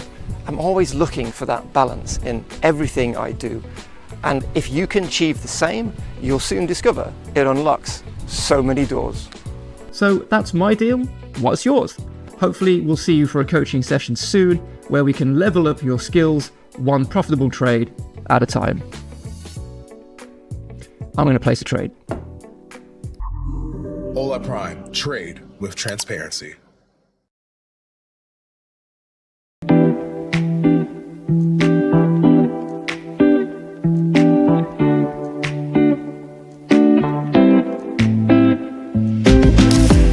Hi, I'm Sam, one of the coaches here at Hola Prime. And in this video, I'm going to give you a short glimpse into my life beyond the charts. Outside of the charts, I love to cook.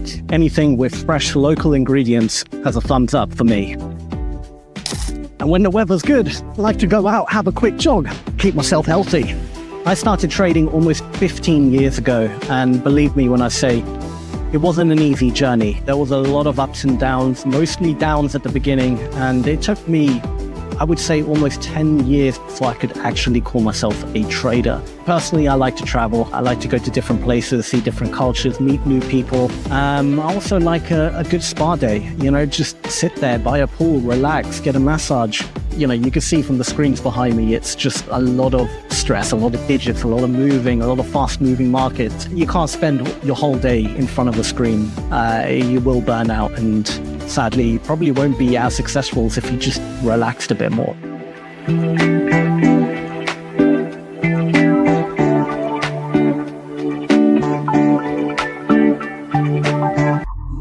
Hola Prime, trade with transparency.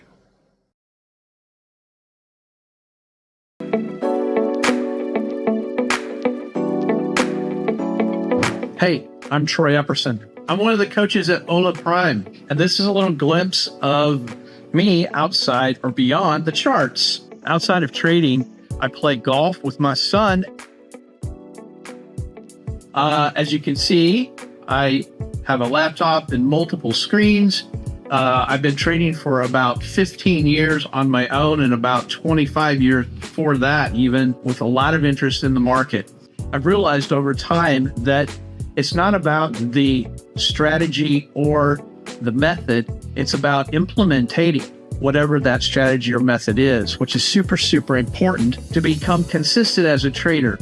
Everybody wants to get profitable and make thousands of dollars a day literally overnight, but it's about taking those small incremental trades just over time, taking the same boring pattern over and over again that creates that consistency and develops discipline to make money trading currencies, futures, or stocks, or whatever you're trading. Golf is great because the parallels with trading are immense.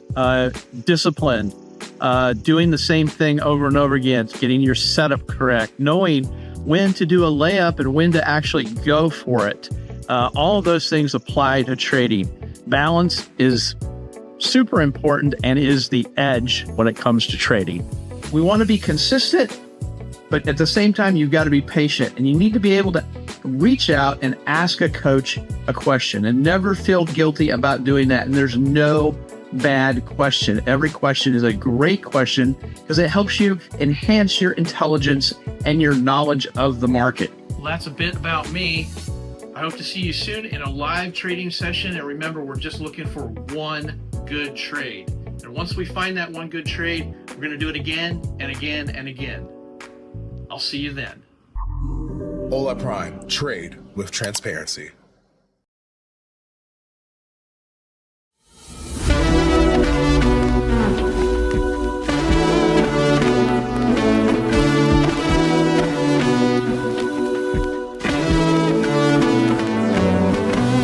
Hi there, my name is Paul, trading coach at Hola Prime, and this is a peek behind the scenes of who I am beyond the screens. I've been a trader for 6 years now, spanning from agricultural commodities to equity indices. My philosophy in life is to keep things simple but not simplistic, and to seek clarity, not certainty. In the trading world, these concepts help me embrace a mindset of valuing action over doubt, staying disciplined, evolving with the markets, and maintaining self-awareness. The road to becoming a successful trader is a winding one, but with each twist is an opportunity to reflect and grow. There are no shortcuts in trading, and as a coach, it is my mission to help guide traders down a clearer path to sustainable trading. As a new trader, sometimes the thought of earnings potential can outweigh focus on what truly matters. Long-term success stems from a system of patience, resiliency, and consistency.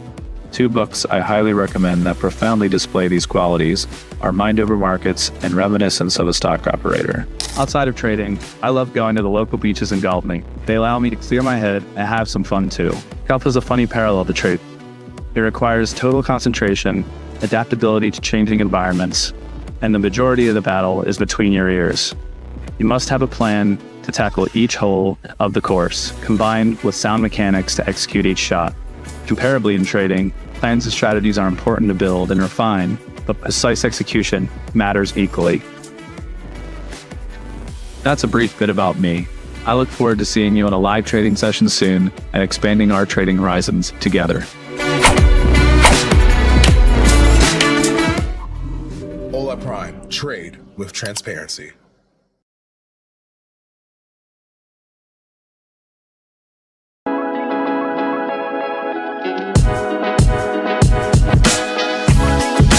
Hi, I'm Daryl, one of the coaches here at Hola Prime. Join me as I unwind after a long day of trading and coaching.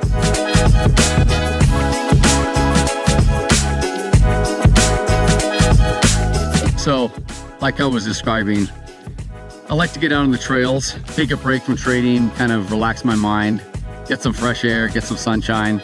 It's not bad that I have a number of trails right in my backyard. This one's about a 3-mile trail, and just over that hill right there is the Pacific Ocean. Sometimes I'll take a drive through the canyons and unwind my mind, but oftentimes grab the dog, come up here on a trail, just sit here, and it's beautiful, you know, beautiful out here.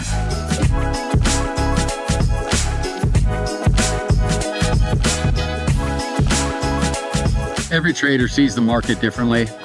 And if you've been trading for a number of years and haven't had much success, instead of continuing to learn and research and add more, I would suggest maybe trying to unlearn some of the bad habits and removing some things that hold you back. Oftentimes, being simple in the markets is best, and it's only until we can remove and take away the things that we keep repeating that cause us the errors and the mistakes. Once we remove that, we can start to move forward, build some structure, and get profitable. I find that successful traders trade within themselves. They know their boundaries, they know what they're good at, they know what they're not good at. Just kind of finally forged away and had the discipline to stick with it. It's not trading the markets that's the key. It's truly trading ourselves. And once we can do that, then we can find success. Anyway, it's been nice to get to share a little bit about what I do in my off time and how I unwind from the markets. I look forward to seeing you on our Hola Prime TV channels, live streaming every day. And here's to your success. Thank you. Hola Prime. Trade with transparency.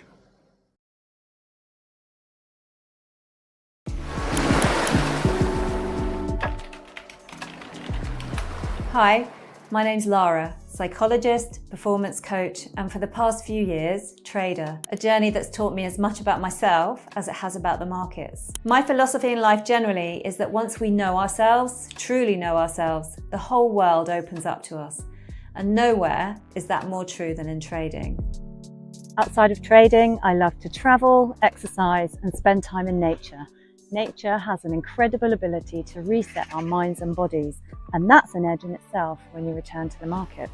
Patience, persistence, the willingness to do the work every single day, this is the foundation of success in trading and in life. Most traders think success is all about strategy and setups, but actually it's about mindset and discipline. Trading success is about mastering your mind. For those new to this journey, I always recommend 2 books, One Good Trade and Trading in the Zone. They will teach you the mindset and discipline required to thrive in this business. As Roosevelt said, a smooth sea never made a skilled sailor. And as we know, the markets are never smooth. Every loss, every challenge, it's an opportunity to lean in and grow stronger. That's a little insight into me and how I approach trading and performance coaching. I really hope to see you on a session soon. And remember, once we know ourselves, the whole world opens up. So let's trade with that mindset. Hola Prime. Trade with transparency.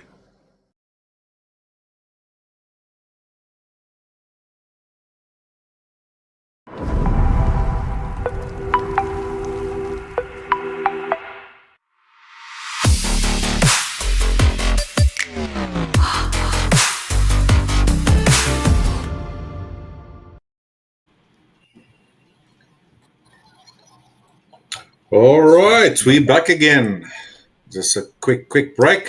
Something quick to eat. Are you guys doing all right? Yeah. Oh, absolutely. Doing wonderful. I did. Looked Good like stuff. best I could find during the break was looked like French Polynesia might get some waves up to 4 meters. Oh wow, that was the highest forecast I could find anyway. Yeah. I literally find stuff like that. So, surprised if it reaches South Africa. Yeah. I find stuff like that like very scary, to be totally honest, because one of my things is I watch movies, like, in the free time, sometimes it's late, whatever. I like to watch movies. And a lot of those movies, when they're like, let's say, about Earth and national things that can happen, is like, whoa, that is a scary movie, and it makes it scary because that can actually happen. You know what I mean? Yeah. Yeah. So when I see stuff like that, to me, it's right? scary as hell. Legit stuff. It's super, super realistic. Like, because the thing about scary movies, it's not as scary as like, that would never happen. It's not scary. But what makes it scary is, though, if it could happen. Exactly. Yeah. The realism. Mm-hmm. Yeah. It's like, as much as I love the beach, don't get me wrong, I go snorkeling all the time. We don't get sharks like that. Like, I think we've seen like 1 or 2 nurse sharks. It's probably like the size of my forearm, so not big at all. there's never been anything that's like happened here, like off this coast. So not too bad, Touch but wood. believe you me, every time I get in there and I'm out there far, do I think I'm going to see a shark? Absolutely. I think that every time for some reason. I still think that. Right? It's just that fear of that unknown. Yep, same thought that ran like, across my mind when I went to swim there in Cancun. Yeah. Yep. Because for me, right, same concept, right? Like with the movies, like one of our big ones is we watch shark movies all the time. I think we seen one 2-3 days ago. It was called The Last Breath. But it's funny because it's like, you know what? This is how all those movies start off, just like this. Right before the shark comes, they're doing something like what we're doing right now. Yep. That's right. So to me, it's always scary as hell. Tsunamis, earthquakes, sharks. Sharknado. Sharknado, man. That's just That's never going to happen. Yeah. Sharknado. Goodness gracious. Oh, gosh. What a crazy movie. And it's so silly. Silliness. Mm-hmm. Yeah. Super silly. Another thing here is like the cenotes, right? Obviously we have thousands of these things. Some of them are swimmable, some aren't. But some of them are so like cool, but yet scary at the same time. Like one that we go to often is called La Noria. And it's literally a cave, guys. Like it's a crack in the earth, right? And it's a hole probably the size of maybe my desk, or maybe let's say the size of like a twin size bed. And you jump in it. It's dark down there. Yeah. There's bats in this thing. You're literally inside of a cave. I might have went to that one when I was down there. Yeah, because I know we jumped into a cenote like that, and I remember there were bats. So that very well could be the same one I went to when I went there. Yeah. It's insane. I made it. Made it out alive. That's all that matters, right? All that matters. Right. Cool, guys. Let's get back to the charts. Just a quick reminder to our viewers, we will be giving away the 10K Forex Challenge account from Hola Prime. Top of the hour, that is about 40 minutes from now. And again, to be eligible, please make sure that you follow the following steps on your screen. It's going to come up right now. Make sure that you subscribe to both Hola Prime TV as well as Hola Prime Global YouTube channels, as well as our Instagram handle. Keep on commenting in the comment section. And very, very importantly, make sure that your email is linked to your YouTube bio if you want to be eligible for this prize. It's the only way that we can actually reach you with your account details so we can actually get you set up. All right, so then just stay tuned. About 40 minutes from now, we'll be announcing that winner live for another 10K Forex Challenge account here from Hola Prime. Again, we've been giving them away daily, and we'll also be giving some more accounts away during the future session to follow after our morning London session. So if you can't make it in the morning, maybe you stand a chance to make it this afternoon. Be one of our lucky winners. That's through the end of the month. Cool. Right? I believe so. Sweet. Nice. Cool. Did you want to continue where you left off or stopped, Michael? Yeah. Let me jump into it. So I did want to show something really quick. I showed this to Tiger when we were on on the Sunday session. I think it was the market kickoff. And it's basically my checklist, right? Like, obviously, when you first start, you need some type of checklist, like what I would call flight plan, right? Like, what makes you take these trades? Like, what's your rules? Any proper trading plan, in my opinion, should have clear-cut rules, right? Some hard rules that no matter what, you don't break. And then, obviously, some rules are probably a little bit flexible. So I just wanted to just kind of show mine really quick, and then I'll jump into everything just to do a little bit different. It's a little slow today. We got a lot of news. Cool. Pretty much just going to be going over the pairs that I'm not interested in, which is majority of them anyway. So I figured I'd show this really quick. And just to kind of give the viewers like a basis here, right? So let me reshare my screen on the, okay, here it is. Cool. Let me know when you guys can see. Hey, Alma, FX. Thanks for joining. Thanks for tuning in. Hey, Omer. Hey, man, you'll come back stronger. That's right. This was our very first winner. Yeah. Okay. There's some lessons to be learned in it, right? Blowing account. Yeah. So speaking on this topic, right? I'm glad, not that he blew his account, but I'm glad we're kind of on this topic already. One thing, okay, practicing now, looking at BTC right now, make props on demo. Okay, so what really counts, it's a learning curve I have to master. Looking forward to getting more Hola Prime accounts. So I'm just curious, Elmer, if you could, do you know, honestly, like being honest with yourself, like, do you know what happened? Like, do you know why you blew the account? Were you taking random trades?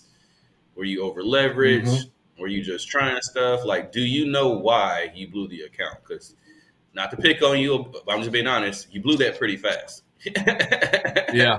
And is there any structure or strategy behind the trades you've taken that you can consistently, take, or you just on a whim get into trades?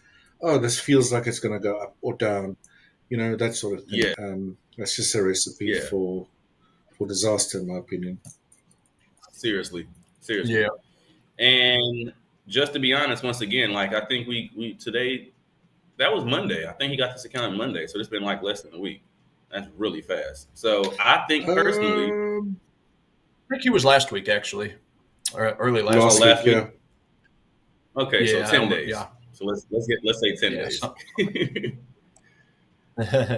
I'm curious to know what happened. Yes, because I became overly excited. Wow. Yep. See, and this is why I asked that question, right? Because let's pull back some of those layers, right? Because this is one layer that happens very frequently. Getting overly excited. I had already made 183, but was honestly greedy. Yeah. So at least right? I would be a little bit more, I would dig deeper and ask more questions had you said something like, no, I don't know what happened, right? But at least you know what happened. You got excited, which we're talking about emotions, right? And you got greedy. So when we talk about FOMO, or like those, as Mark Douglas would say, matter of fact, let me reshare this. I want to take one step back, if you guys don't mind. Yeah, it could also be those dollar signs that's flashing in your eyes when you see a little bit of green on the screen, making that money. I think it's when you begin a trader, try to focus on the process, rather than watching the dollar value of price going up or down. If you're trading with a platform where you can switch it off and rather just like, I'm aiming for so many points or so many pips, or whatever the case might be, obviously you have to figure out your correct position sizing, risk management, and all that sort of stuff. But don't sit there like a casino where you're trying to press the button and you're seeing the dollars rolling in. It makes you too excited, especially if you're a beginner trader. Maybe don't look or focus on what I'm saying, the money, and rather focus on the quality of your setups, if that makes sense. Or the quality of the trades you're taking according to your rules and your strategy. Yeah. Exactly. I agree 100%. I agree 100%. That's typically what it is. And I'm forgetting one right now. So it's the fear of being wrong, the fear of missing out, the fear of leaving my table, and it's one more that Mark Douglas speaks about. Do you guys remember it? I'm drawing a blank. Off the top of my head, but I could definitely ask. Market makers. Let me ask ChatGPT really quick because I totally forgot. I'm drawing a blank right now. I forgot as well. I've read that book a very long time ago. My bad. Give me 1 second. No worries. Take your time. It's been a while for me too. I don't know why I cannot think of this right now. Okay, so my ChatGPT. So it's the fear of losing money. That's what I was missing. The fear of losing money, the fear of missing out, fear of being wrong, the fear of leaving money on the table. Okay, so that's the one I was missing. The fear of losing money. Fear of losing money. Oh, right. yeah. So these things, these are really big. And I'll just read this I'll read this really quick here. It just says, in Trading in the Zone, Mark Douglas outlines 4 primary fears that traders commonly face, which often sabotages their performance. These fears are rooted in psychological biases and emotional reactions rather than market conditions. You hear that? Basically what you just said, Richard. Right? Right. And they are, number 1, the fear of losing money. This is the most common fear. Right? It can cause traders to hesitate, exit trades too early, or avoid taking setups altogether. And when the odds are in their, even when the odds are in their favor. Number 2, fear of missing out, FOMO. The anxiety that a trader will miss a big move if they don't jump in now. This leads to impulsive, poorly planned entries outside of their strategy. Number 3, Oh yeah, fear of being many wrong. times. Yep, we all have. Yeah, for sure. Yeah. Right. Number 3, fear of All being day wrong. Many traders tie their self-worth to being right. The fear leads to emotional decisions like holding on to losers, refusing to take losses, or doubling down to prove themselves right. And number 4, fear of leaving money on the table. This creates a tendency to overstay in trades, chasing extra profits and ignoring exit rules, often turning winning trades into losers. Mark Douglas emphasizes that successful trading is not about avoiding these fears, but developing the mindset and discipline to trade effectively in spite of them. Right? Like this is going to exist no matter what. Right? Like we all deal with these to this day. Right? Like, yeah, there's been times where it's like, what was this I was talking about? Oh, Euro NZD. When I was like, man, this trade is so close, but my rules, I can't take it just yet, right? And that's here, FOMO, right? Right, the fear of missing out, because you think that the trade is going to run against you, and to be honest, it might. There is a chance that it will, but based off your homework, your data, your flashcards, you should know that, hey, when this sets up, it doesn't just completely run away from me. It just feels like that in the moment. And that's really it. And of course, you might have seen it happen once or twice. So you're remembering that scenario versus your data. But yeah, coming back to it, Elmer, it's really good. Like you said, you got overly excited, right? And these are all emotions, like totally understandable. Like you can really just get to a point where you're super happy, right? And like you just want to trade and trade and trade, and that kind of will override the fact that, is this a thing setup? Is this a high probability setup? Are your rules there? You know what I mean? And you can easily just kind of what we would call lose track. And I just want to quickly touch on one more point, and then I'll move on to what I wanted to show, and then I'll get into the charts.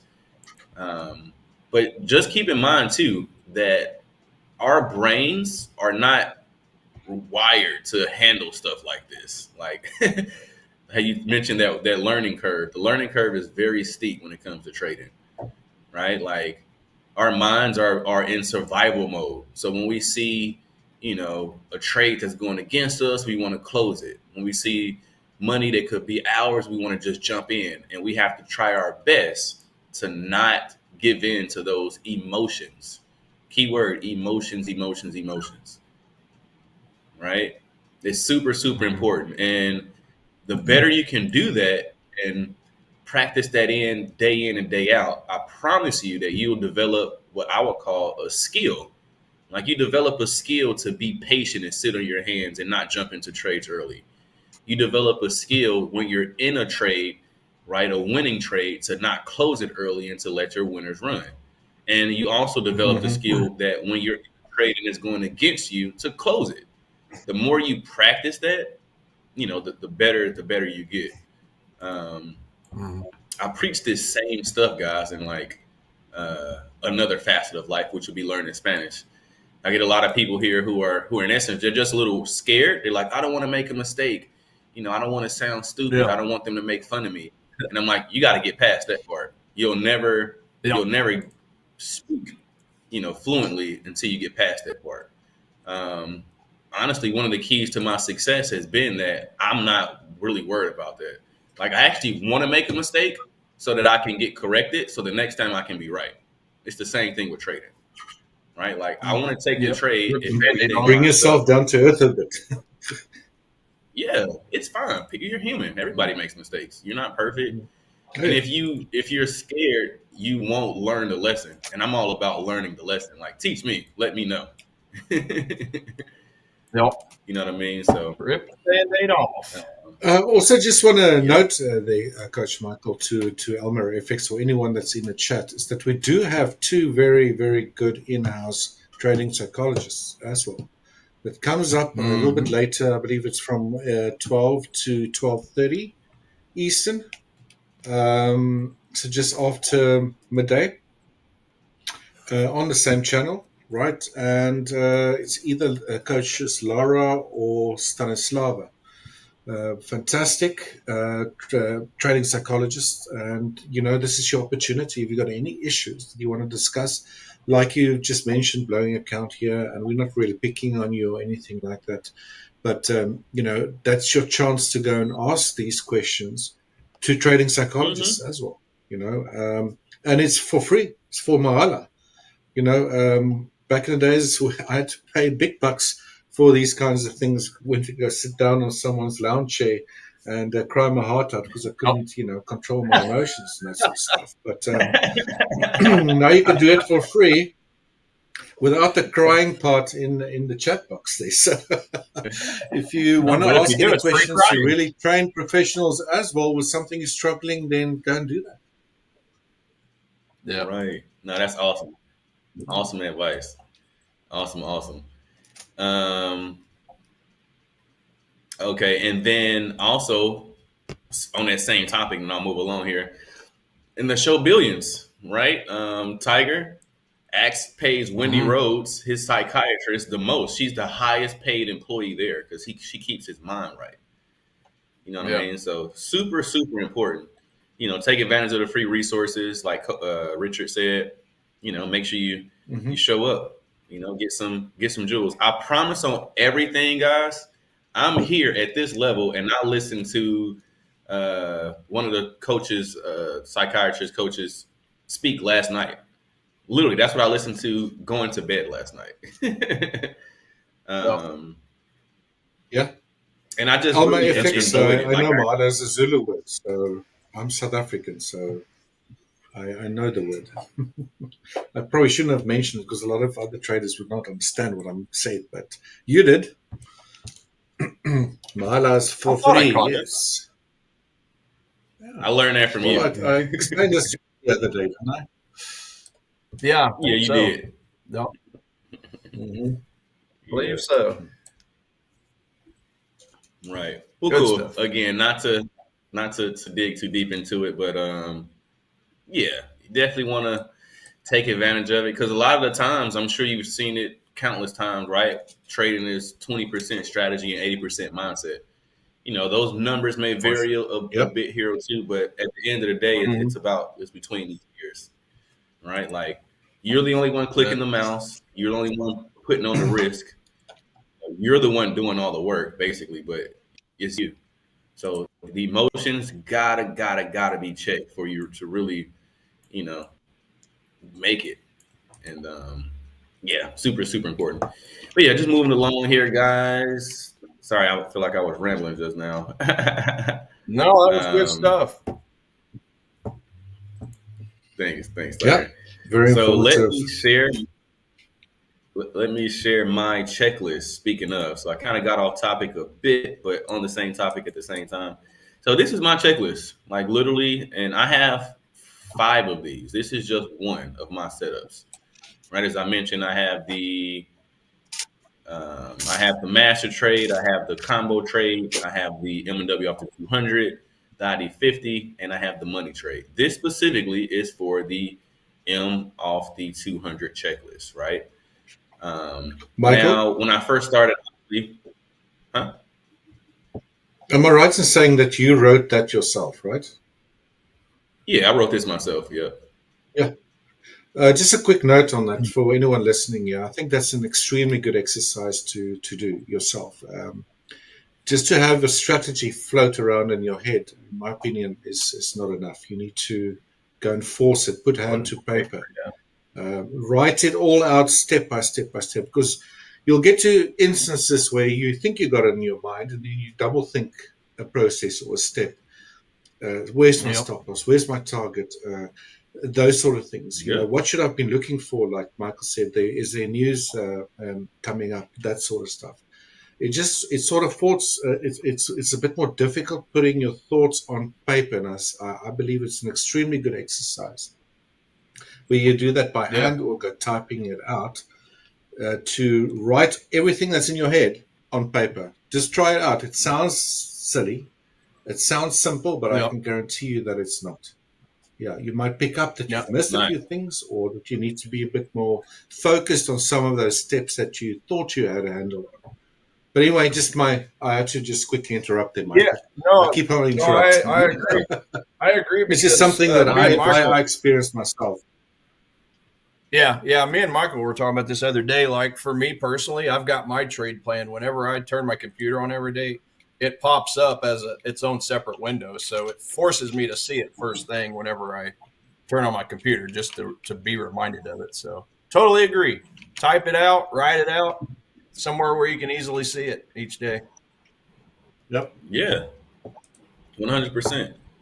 And I'll say, all right, I'm going to reshare this. I'm going to share my entire screen so I don't have to keep going back. No, I won't interrupt you again. I'm going to keep quiet now.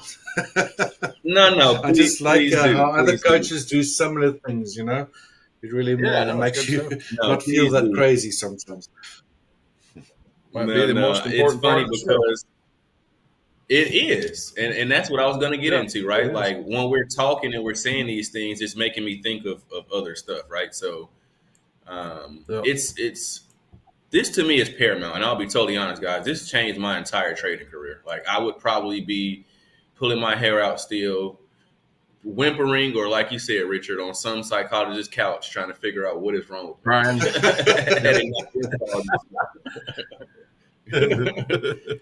But I tried all sorts of stuff. It's some things, right, that you just need a trading plan, right? Some form of like checklist, right? And then also what I would really, really put together is, I mean, another thing that kind of changed my journey is just journaling my trades. Journaling trades, right? And this is huge too, because how I say this, in the beginning, you think you know everything. You won a few trades and then but you haven't really calculated or figured out why you won those things, right? Now, in the beginning, I would literally print this out. Like if you look at the bottom here, I would print this out and it says signature, and I'm gonna have to date this and sign it before I could even take the trade, guys. Right? Like obviously over time, I have this down pat. Right? I don't need to print this out and sign it anymore. Like I know what I'm doing. But in the beginning, this is what I did. And I have one of these for every single one of my setups. Right? That's what I want to put on here. Is a playbook. Right? Playbook. So for me, in my playbook, I have 5 setups. Right? So when I mention I have the master trade, you guys see me write this 100 times, but the master trade, got the combo trade. I have the ID50, right? I have the M or W, right? And then I have the money trade, right? Each one of these trades has its own characteristics, just how I'm showing this. Now, a lot of them are the same, don't get me wrong. Like I'm gonna always check the news. Mm-hmm. Right, I'm gonna make sure I'm always trading within my time frame. I'm always gonna check the high and low of the week. Right? I'm always going to zoom out for the past 3 to 5 days. The R to R is always going to make sense. These things are like stagnant. You see, some of them are bold, some of them are kind of light, basically. And this is part of refining your trading plan, right? Like some of these, I don't really look at. Like, say, for example, I can take this out, really. I don't really look at the fibs that much. Some of these things are flexible, is what I would say. It's not a hard rule in essence. But it's important. It's very, very, very important to have something just like this, right? So when I go to a setup, and I'm going to leave this on here, but let's go to Euro NZD. This is the one that I hit on yesterday. When I go to a setup and I come to the charts and I identify what level I'm in, I'm mentally going through this checklist. I don't have to have it next to me like I used to. Like, I used to lose so much and I couldn't figure out, like, what the hell is going on? Like, why am I still doing this and just taking these trades? Just like, Mike, you knew that already. Like, how you make the same mistake 3-4 times in a row? That's crazy. And I'm like, you know what? Yep. After a lot of interviews and just listening to successful traders, I was like, okay, these guys, they have something that I don't have. Literally an entire process. I didn't have my process down packed, and that's what I was missing. Right. So when I say, and if that process was a job, for example, and you continuously breaking those rules, you would get fired from the job, right? Simple. But in trading, you're not going to get fired. You're going to lose your money. Probably worse. You said it right. You said it right. Right. And that's how it goes, because it's the same exact thing where this is your job. My job is to show up every day, follow my process, and that's it. And let the market do its job. That's it. That's my job at this point. Right. But when you continuously breaking your plan, there's nobody to fire you. just get robbed. The market is our boss. Right. So just wanted to touch on this really quick. Again, I have several of these. Again, this is just one of them. As you can see, M&W off the 200. I'll look really quick and see what the other ones, without doing too much here. But yeah, so we can even go to a new one, right? And this one would be, the money trade checklist. I literally have one for all 5 of them, all 5 of my setups, right? Some of them have more rules than the other ones. Some of them, have a little bit less. But the point is, I have a flight plan for each one of these. So when I jump on the charts and I'm just, spitting out everything, it comes from somewhere, right? Like this is something that's actually concrete. So super important. Just want to touch on that really, really, really, really quick. Before I kind of got into everything, but yeah, guys, that's to me, that's the difference maker is what I would call it. Like, that's what separates winners from losers. Seriously. Yeah. I thought it was the dumbest thing ever when my instructors told me about writing out a trade plan. But yeah, like you said, I kept losing, right? I was kind of the same because I was all over the place. And it wasn't until I put it all in place, checklist, trade plan, keep an eye on it. Right. And that's when everything started falling into place. So yeah, highly recommend. Yeah. I used to, like, literally I would just, because I'm one of those people who, I'm sure we're all like this. You think you're so smart, right? And you can, like, I don't need to do that. I'm different. I think you're missing. I think you're missing something. Yeah. I think you're special.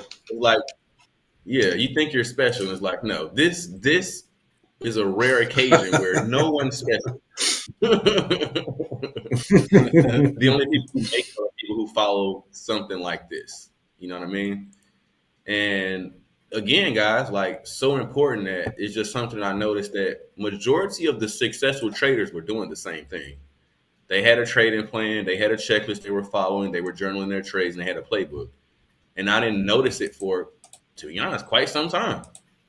I didn't notice that, but once it finally started clicking, you watch enough interviews, you listen to enough sessions, blah, blah, blah, blah, blah, you notice that, man, all the guys who are winning, they're doing the same thing. They have these things. And I'm losing Right. and I don't have that. I wonder why. You know? And then you finally put it together and you're like, you know what? I'm going to write out something and it's going to be my thoughts and what I'm looking at. And you just refine it over time. Right. So when I come to the markets and I'm saying the same thing over and over again, this is where all of this comes from. When you talk about data, this is the data right here. This isn't me just hoping and wishing and crossing my fingers. Like, no, this comes from somewhere. Right. So, all right, enough of that. Let's jump into some let's put everything I just said into action, right? With going through the actual charts. Right. So when I draw this, right, this structure here, again, this comes from a place, right? I don't want to trade this high here, and I don't want to trade this low here either. I only want to trade, as you guys know, these two levels. Level 1 at the break and retest, and level 2 at the break and retest. So again, when I come to the markets and I'm asking myself these questions, where am I in this cycle? I already know, right? Just how I've been saying for the past few days about NAS 100, I want this thing to go ahead and top out, right? Let me type this on here, right? Because we have the peak high on NAS 100, and then, which I'm going to stay away from. And then, of course, that peak low, right? And again, Elmer or whoever else is in here, if you guys got any questions, please ask. I really want everybody to grab this because super important. And then I also want to touch on the fact that although on EN, I like smash next day, which is today on Tuesday, on the same exact setup, different pair, the exact opposite happened. And it's like, are you going to switch up your strategy? No, I'm not. This works. This works totally fine. Mm-hmm. It's just that the strategy is not 100%. No strategy is. Right? So you never really want to. That's what most traders do, is they do the strategy hopping thing. And, that will behoove your entire parts. Right? So, okay. I'm just seeing the chat here. Got it. Okay. Mountable markets. Sweet. All right. So getting into it here, guys, as I can easily see, and I'm sure you guys can too, we have peak high. All right. Now, where is this? Is there a way to put a huge X on here? I think there is. Yeah, should be. The max. Angry man. I don't want to trade. Yeah. He's angry. I don't want to trade that. Right. And then let's do it again over here. Right. I don't want to trade this level. Arr. You took my money last time I traded this level. Right. I don't want to trade that level. And where's that money mouth guy at? About 10 rows down. Second from the right. Next to your cowboy. Perfect.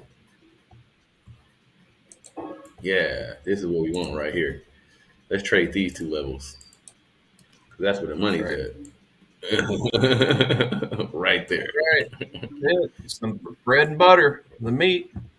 Right. Meat and taters. So same thing, right?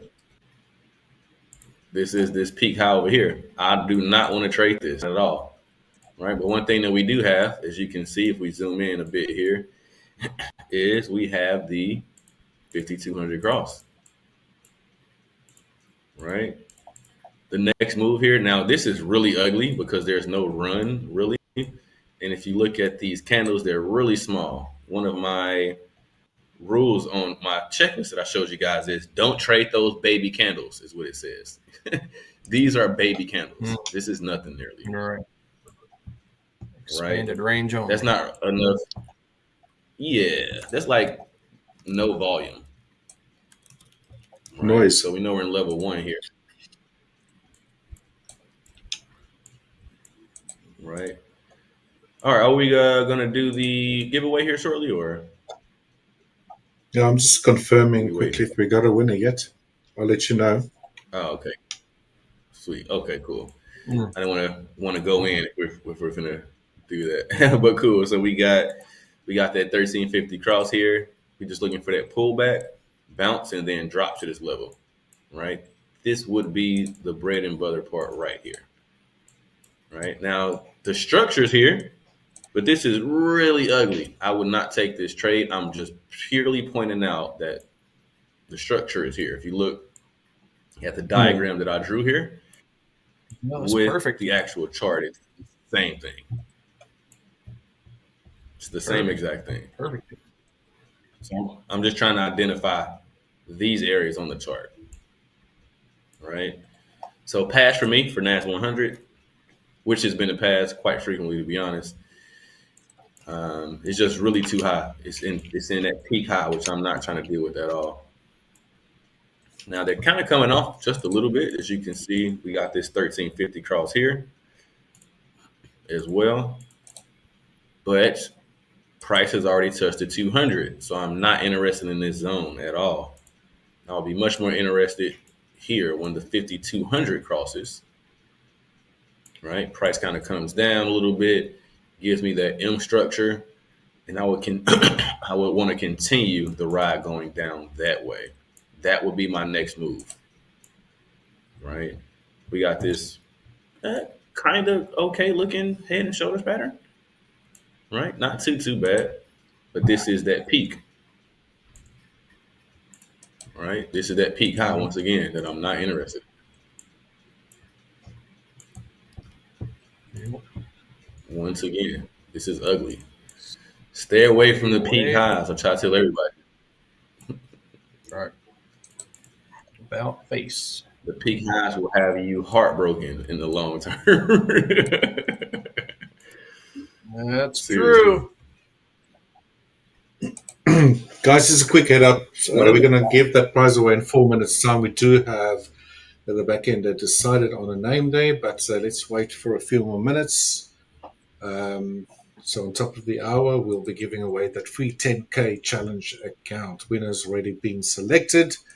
Let's just get that hype and anticipation up a little bit to make you sweat.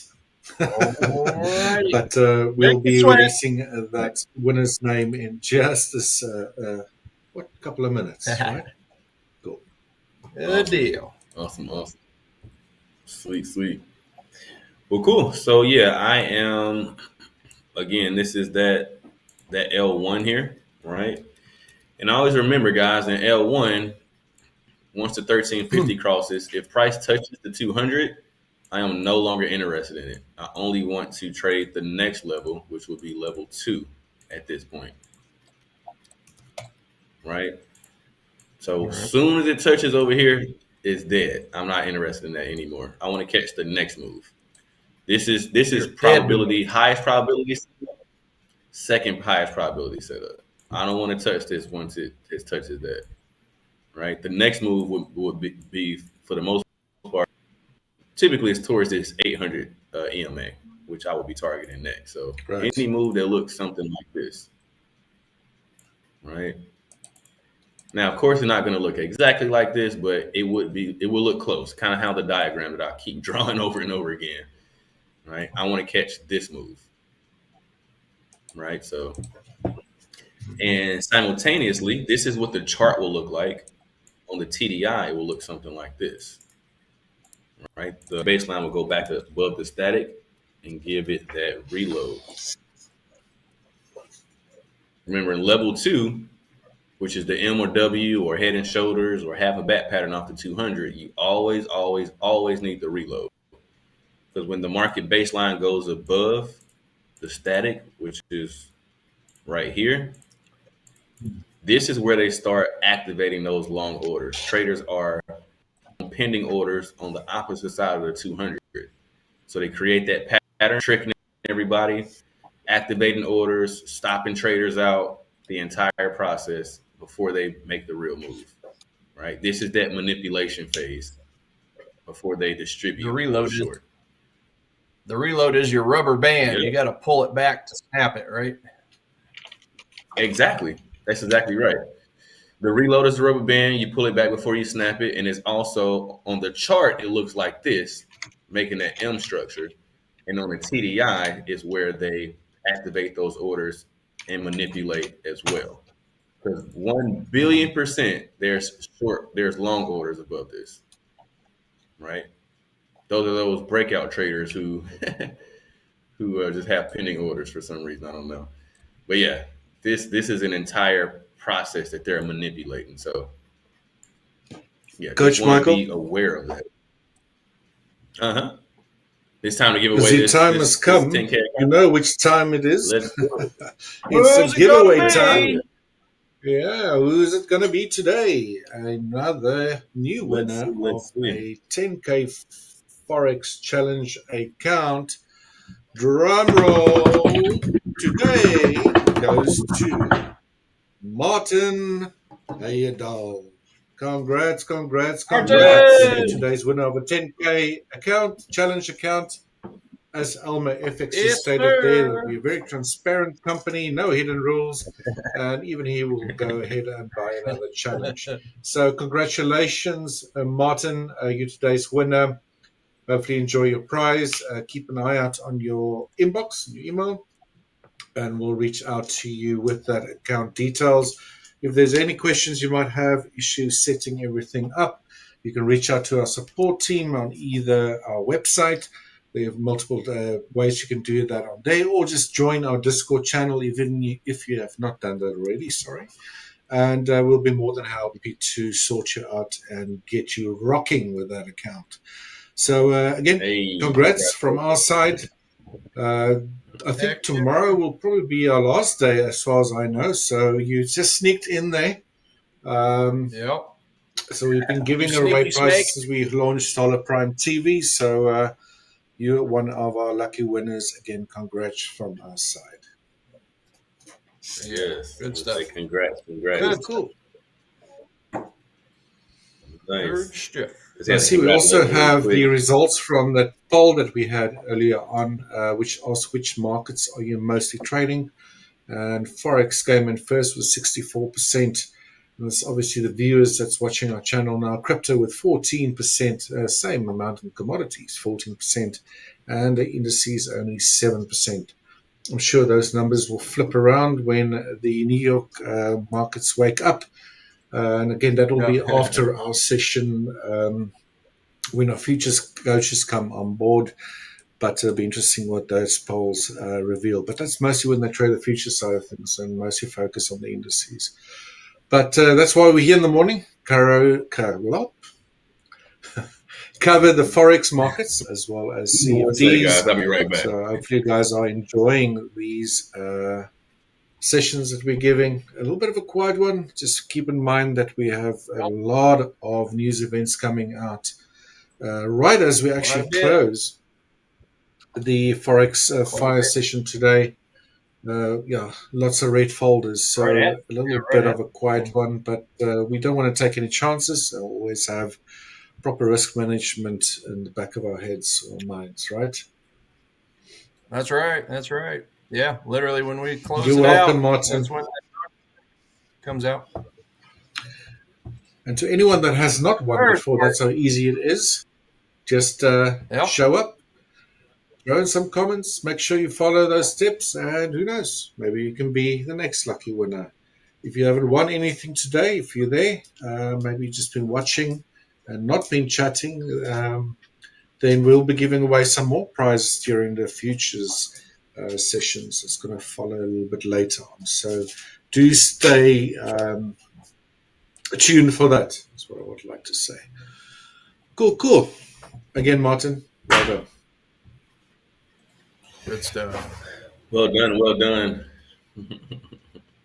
Yep. All right. Sweet. Cool. Shall I continue here? Yes, please. Yep, and I'll be right back in 2 minutes myself. Yep. Yep. All right. Go for it. Sweet. Okay. Well, yeah, I would. This is what I would be pretty much looking for on US 30. Out of the three, this is actually second. We'll see if this actually pans out later this week. Actually, we only got tomorrow because Friday I'm not too into trading on NFP day, so we'll see.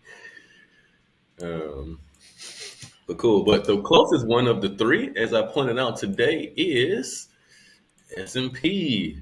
I'm kind of like this is number one on my list as far as the three. If you remember, I've been saying I'm staying away from these for I think about 10, 12 days now, maybe even 2 weeks, because they were just peaking out like really, really high. But now they're kind of starting to turn around. As you can see, we got the 1350 cross, right? So I know I'm in level one, and then I'm looking for that bounce off the 50, right?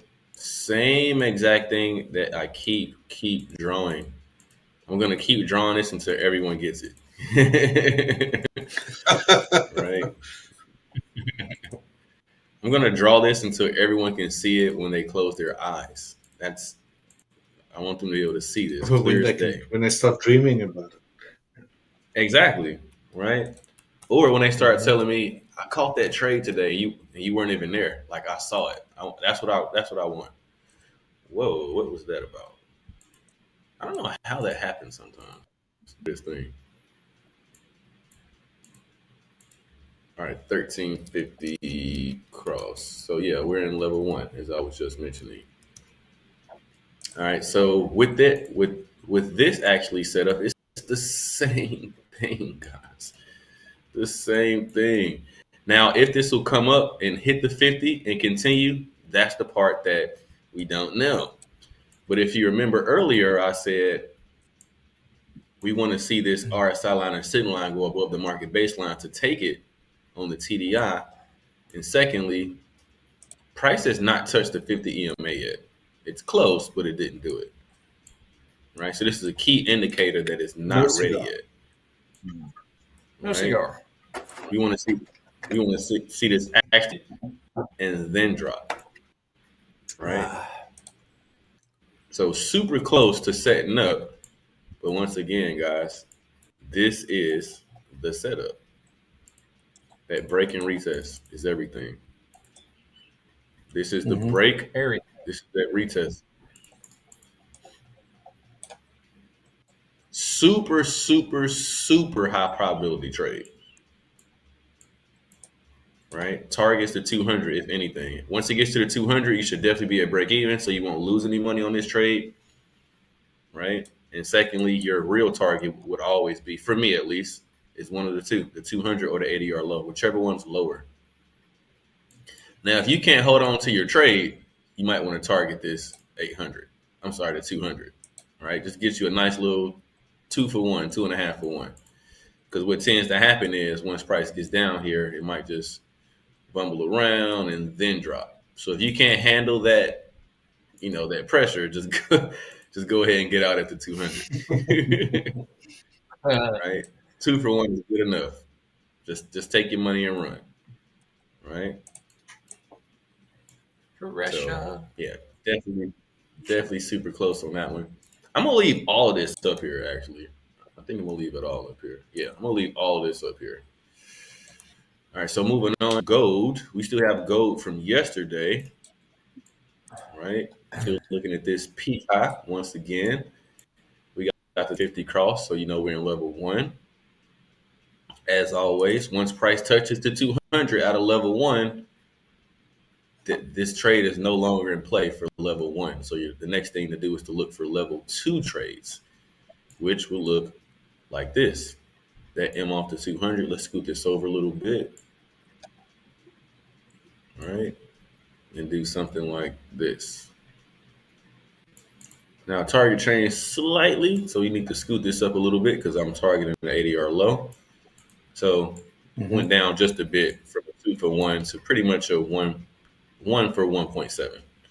Still not bad at all. Still a great setup. As long as we have our reload, which, as you can see right now, looking at the TDI, the market baseline is curving up, but it has not passed this static line yet. So it's close, but once again, no cigar. We want to see it do something like this, right? This is more of what we want to see. So we can get this to continue to come up, which it has been doing. I think Richie took this trade short yesterday or day before, and it kind of started going up, and you got out at break even. Or I think that was Monday, rather. You and I both broke even that That was day. Monday, yeah, and then collapsed. It's still, yeah. It's but almost I got over it. Right. It's still kind of sitting at that same exact level, right? So just want to see this come up just a bit more. It hasn't really gone anywhere since Monday, really enough. And gold moves, but it's kind of just hanging out. Maybe it's waiting for NFP or something. I don't know. Oh, yeah. Right. So definitely want to be looking for more moves. Everything's running sideways on my side. It's like nothing's happening. Yep. Hanging around. Right. It's kind of weird to me because Wednesday, which is today, we have huge news. Thursday, I'm always super cautious because it's that Thursday before NFP. I don't really like to get into too large positions on that day because I feel like they always hold the level and then they run, with NFP news. Yeah. And the NFP, I mean, it happens at 8:30 Eastern. I'll take trades at 9 if it's clean, but I won't put my full position on it. So today, tomorrow, and Friday are a little bit funky, to be honest. So I'm just managing my risk. Just a little skin in the game, easy on the wrist. Yeah. Yep. Just in case. Yeah, exactly. Just in case.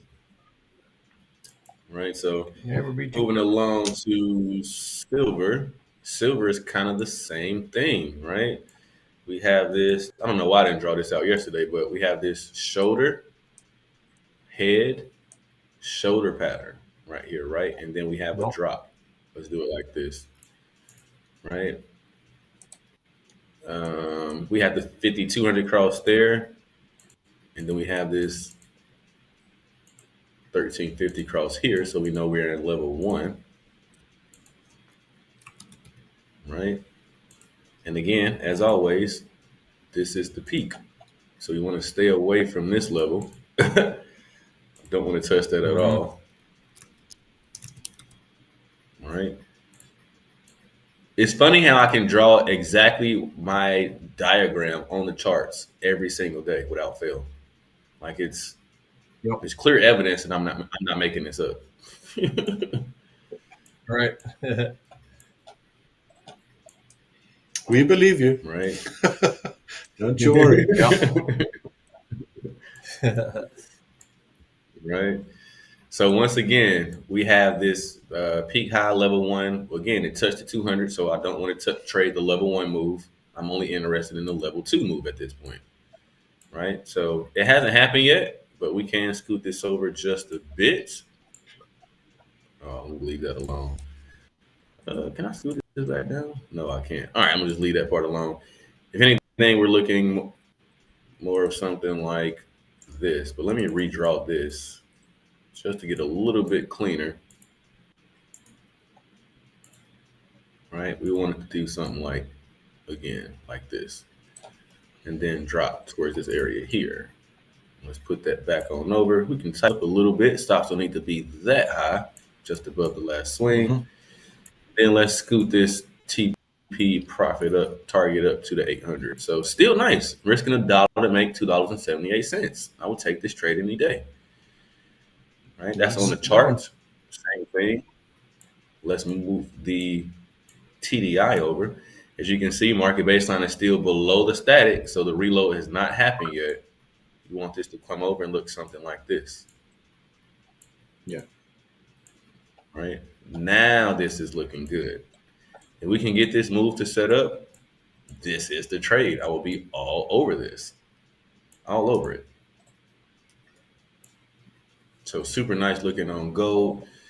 Obviously, none of this is setting up today. Even if it did, I probably wouldn't take it because of all this news. I'm simply drawing out what I'm looking for. So maybe it'll pan out Thursday, maybe Friday, maybe next week. No one knows. In fact, it might not even do none of this. We might just end up erasing it and drawing it all over again next week. Yeah. No. Right. So maybe it looks a bit more sense. I mean, pattern wise, it's just spaghetti mess. Yeah. Super mess. A lot of it. Like even this, right? Like I'm still looking for this W to come in, and it's just not doing it. In fact, let me erase this. I would want to see something more like this. Then back up to the top. Right. Oops. Yeah, at least that level. Yeah, at least. And then this one is kind of short, so let's move this a bit. But yeah, we want to put probably stops below this 800 EMA, so just slightly below it. A pip or two is always good enough for me. We'll get like a nice close. Targets up here. Nice 2-for-1 as well. Not looking too bad. Right? That's what it will look like on the chart. And then coming down here on the TDI, as you can see, market baseline is way above the static. Same thing. We need this to come on down. Come on down, right? Like Bob Barker. Give us that reload. And this will look nice. Right? So I'll be looking for something like this to improve. Now, if I was ever not confident in a setup occurring, it's going to be on crude oil. I wouldn't be surprised if this didn't set up like this. It hardly ever does. Something will happen, and it just won't set up. It hardly ever does. So we'll still leave this here. Bitcoin. I had to close this trade yesterday. What happened? What happened with this trade? Oh, I remember. I ended up closing this right. I think I closed this right after the session. I just wasn't even interested anymore. This isn't a great setup, to be totally honest, just like I said yesterday, for the simple fact that you guys know I don't like to trade. One, this is just sitting here in this level. Yeah. Right? This is just sitting here. And then also, I don't like to trade level 3s. Right? Like this is peak high for sure. Right? So I'm not really into these. Yeah, this is super ugly. Like super. This is crime. This is the level. This is the ugly duckling setup today. Right? Such a crime. Super ugly. So I'm not really. You're right, Alma. Patience definitely key. That's for sure. Mm-hmm. It can be tough sometimes. We gotta break out of this. Like I would say, we gotta break out of this level up here for this to even be eventually. Yep. Yeah. That's that straight sideways retail nonsense. Mm-hmm. Yeah, I want to see this break up there. Not even go. I want to see it go higher. But this has been like this for a while. This is pretty ugly. The peso. Hey guys, just give me a couple of minutes. I'm just gonna get some water. Yeah, take your time. Right on. So moving past the peso, let's get into EU. EU is more or less the same, right? We have that 5,200 cross, so we know we are in level 2. I want to see price do something like this, right? I think I'm gonna start leaving my drawings on here. It makes it a little bit easier for me. Yeah. To kind of just continue on, right? So looking for something like this to happen. That's on the chart. Additionally, as you can see, the market baseline is still below the static. So we want to see something more along the lines of, I'm going to delete this. I don't like the way it's slanted like that. Oh, no, I didn't mean to do that. Oh, there went the TDI. Right.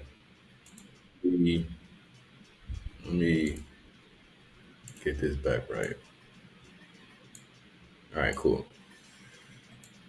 And we were on EU.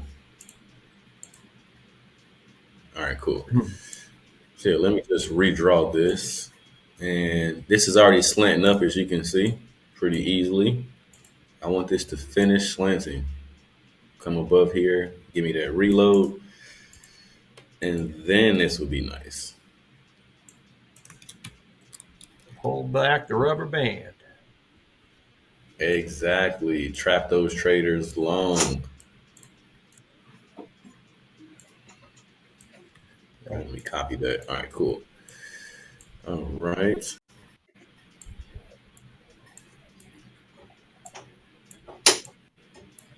So yeah, we'll be looking for something like this on EU. Moving along to EJ, same exact thing, right? Want to see price do something like this. All right, we know we're in level 2. Let's put this here, and target will still be this 800 EMA. Maybe scoot it up just a little bit. Notice how the 800 EMA and the 80 are low at the exact same price nearly. So this would definitely be the target. Mm-hmm. Additionally, I would want to see, of course, market baseline is below the static. There's no reload. So I want to see this come up. Give me that infamous reload. And then this will look nice. Right? Actually, this will look really nice. Yeah, risking $1 to make $2.60. Not too bad. I'll take that. Yeah. All right, so that's EJ. Any day. That's right. So next up is Euro CAD. I'm going to take this little zone off here. So ECAD is next. Scoot this on over. And same thing. I want to see price do something like this. This is a little ugly. Let me check this out. All right, so right. Then we can scoot this on over here. Stops don't need to be that high. We can scoot this up. And target would still be this ADR low here. Now, keep in mind, the 800 EMA is here. I mention this every time. When we do have the 800 EMA, if it's close like it is now, you want to close below it. Right? So this one might be a little tricky because you're just now getting the 1-for-1. So just be cautious of that. That 800 is sitting right in the way. And then on the TDI, of course, we need that reload to give us the trapping of those traders going long. Right, so that is what EC will look like.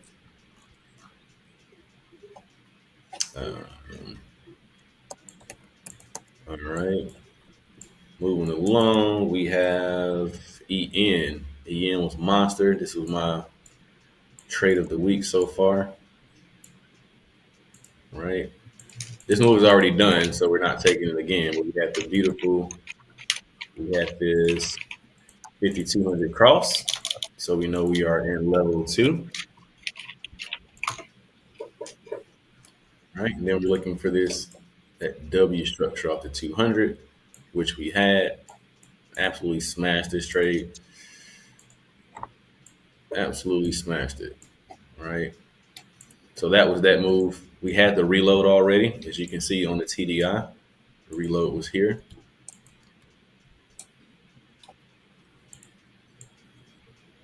Oh, whoops, why did I do that?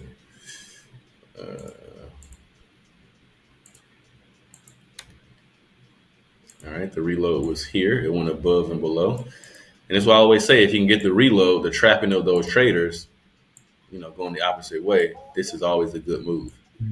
Like when they do all this work, and then right when it's time to confirm, look how His move wasn't necessarily parabolic, but the decline of it, the angle was pretty sharp. Okay, so always good to see.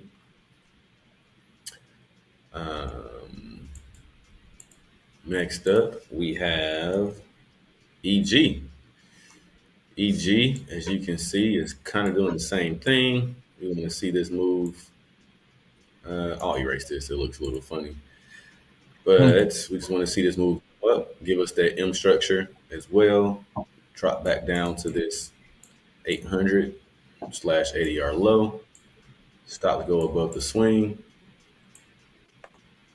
And we are targeting the 200. Nice 2.5. Really nice. Market baseline go above the static for the reload. And there you go. We'll be looking for a move that looks like this on EG. Right. Next up, we have. Oh, I didn't even see the chat went off on my phone. If you guys got any questions about any of this, let me know. I can elaborate. Got a question there from Elmer FX, Michael. Is there a difference Asking if between there's a trading difference between trading Forex and futures, because he knows that metals and crypto are volatile. Michael, you want to handle that, or should I jump in there? To me, I'll be honest, I know they're different. They're a little close. It's just that the way that they are actually set up, like we trade lots and pips on the Forex side. On the future side, you're trading points and contracts. And ticks. So, yeah, and ticks. Yeah, ticks too. Right? So, close, but not really the same. If you want to elaborate further, Rich, you definitely can for him. Yeah, and the futures are traded in contracts. You get all different kinds of futures. You've been referring there to metals, for example. Metals are actually traded on the futures market. Your precious metals, silver, gold, platinum, all those sort of stuff. You get different sectors. You get an energy sector. You can have heating oil, crude oil, Brent futures, heating oil, gasoline, all that sort of stuff. You get agricultural futures, where your wheats, soybeans, you get stuff like lumber, all sort of stuff that's like commodities that people either consume or use in their daily lives, are mostly traded on the futures markets, determined by actual physical exchanges. That's also a big difference between spot Forex markets and futures markets. Futures are traded on exchanges like your Chicago Mercantile Exchange. You get your NASDAQ, where most of your tech stocks obviously traded, the indices. And also, like when you buy a contract, and a contract will have a set value per tick. All good. Oh, sure. Whereas with Forex, for example, you're trading two currency pairs versus each other, right? You're not just trading one currency pair. So you've got your quote and your base currency, which you obviously see, in the price on the right-hand axis of your price scale. And again, the Forex market doesn't actually have a central exchange, right? It's a global, bank-controlled, it's much larger than the futures market, that's for sure. But, there are key differences. I think, again, just to hammer in on the futures side of things, let's say you want to buy one contract of the E-mini NASDAQ. Let's say you'll also have a set margin requirement of, let's say, depending on how volatile the market is, and what your broker decided, let's say $4,000 that you need to put down in margin. But if the ES, for example, on the E-mini moves one tick, that's a set value of $12.5. You can't buy less than one contract, for example. Where with Forex, you can decide your position sizing according to where you place your stop, how much you want to risk. You got a bit more control over that, right? These, I think a few years ago, definitely a few years ago, on the future side of things, they released micro contracts, which changes or trades at 1/10 of the price of the E-minis, for example, and the indices side of things. I think crude's also got a micro as well as gold. It's just to give more exposure to people with smaller account sizes. So if you, let's say, required $5,000 to trade the E-mini S&P, you, on a micro, which trades at a tenth of the price of the E-mini, you will require a tenth of the margin, as well as the tick size will also be a tenth. So rather than 12.5, it would be $1.25 per tick. Just some key differences there. So, but most of your commodities, all that stuff are traded on the futures markets. If you're looking at a symbol like XAUUSD or silver, they are actually CFDs, and they track what the futures markets are doing. All right. Mm-hmm. They're not actually futures. They're not actually Forex pairs. That being said, they are currency futures as well. But rather than saying the euro US dollar, you'll have the 6E, which is a symbol for the euro US dollar on the future side of things. 6B would be the symbol for the pound US dollar, for example. You get the Swiss franc, the Australian dollar, but you don't have all of the other more exotic currency pairs and trades on the future side of things. So hopefully that answers your questions. In terms of volatility, are they moving as crypto and indices? The future side of things, Elmer? Each market on its own, right? And NASDAQ, for example, can be extremely fast-moving, very volatile. It also just depends on the current environment or, political climate or news releases or whatever the case might be. Some people say they prefer futures above Forex, also a little bit more, predictive or than Forex. But, each in its own, some people, just resonate better with Forex while others don't, Yeah. Right. Also, when you're trading futures, most of the time, Tiger, like on the indices and that sort of stuff, like Elmer, I see you in South Africa. It might not, it might be late afternoon when the New York session starts in South Africa. So just because of that, there'll probably be a less volatility, or not less volatility, but more erratic price action during the overnight session prior to the New York session if you want to trade the Nasdaq. Although it is nearly a 24/7 and 24-hour market, not 24/7, 24/5. Depends on where you are. Maybe it'll be better to trade a currency pair that is more active during the London session that fits your time zone way better. Cool. Yep. Sorry, I was... Oh, I'm sorry. Go ahead, Tiger. Go ahead. I was just going to add that, some things trend better than others, and currencies, a lot of times they go sideways a lot more. Like they can trend nicely at times, but it seems like they do kind of spend a lot more time sideways, just kind of overall. But the thing to remember with currencies is it's the currency market, the Forex market's what are we up to, like $8-9 trillion change hands a day at this point? I don't know. It's some ridiculous number, but it's bigger than all of the other assets combined, the stock markets, everything.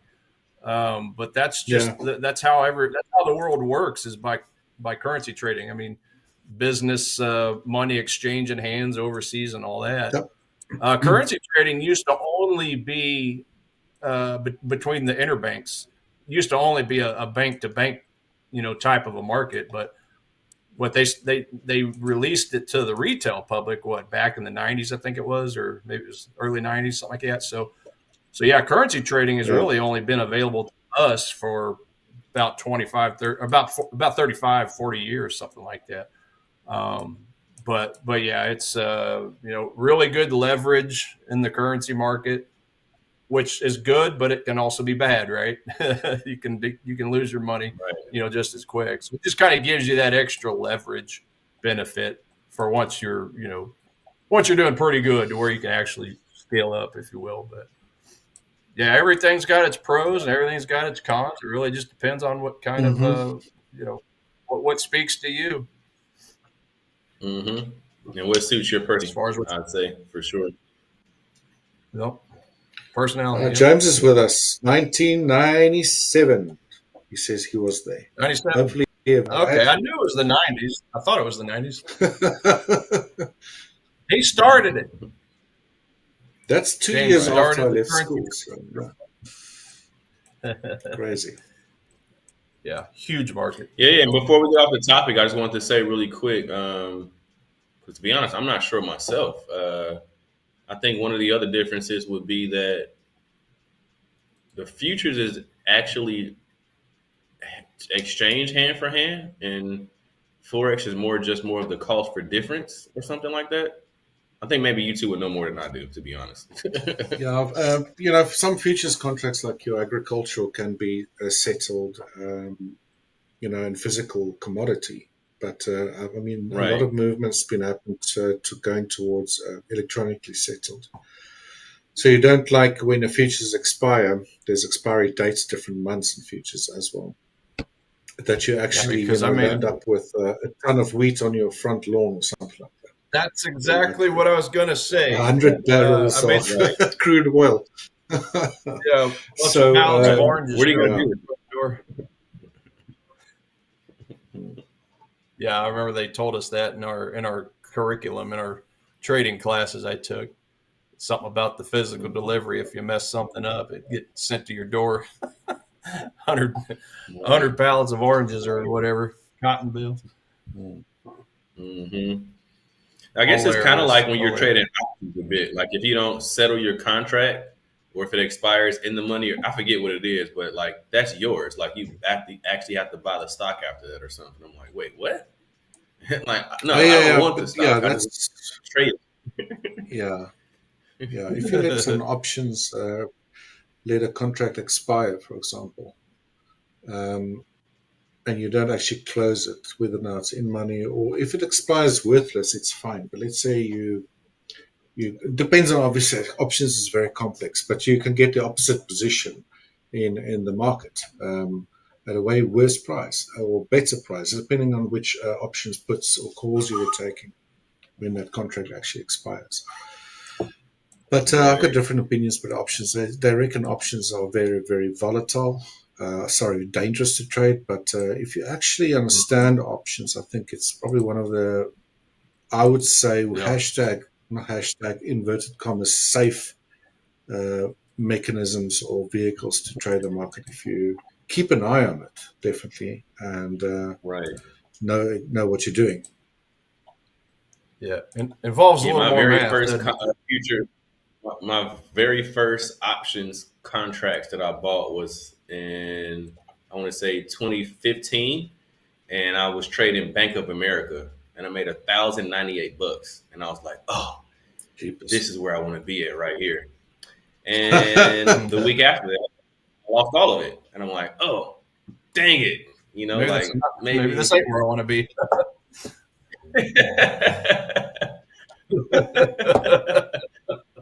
Yeah, this is ridiculous. How much changes in a week?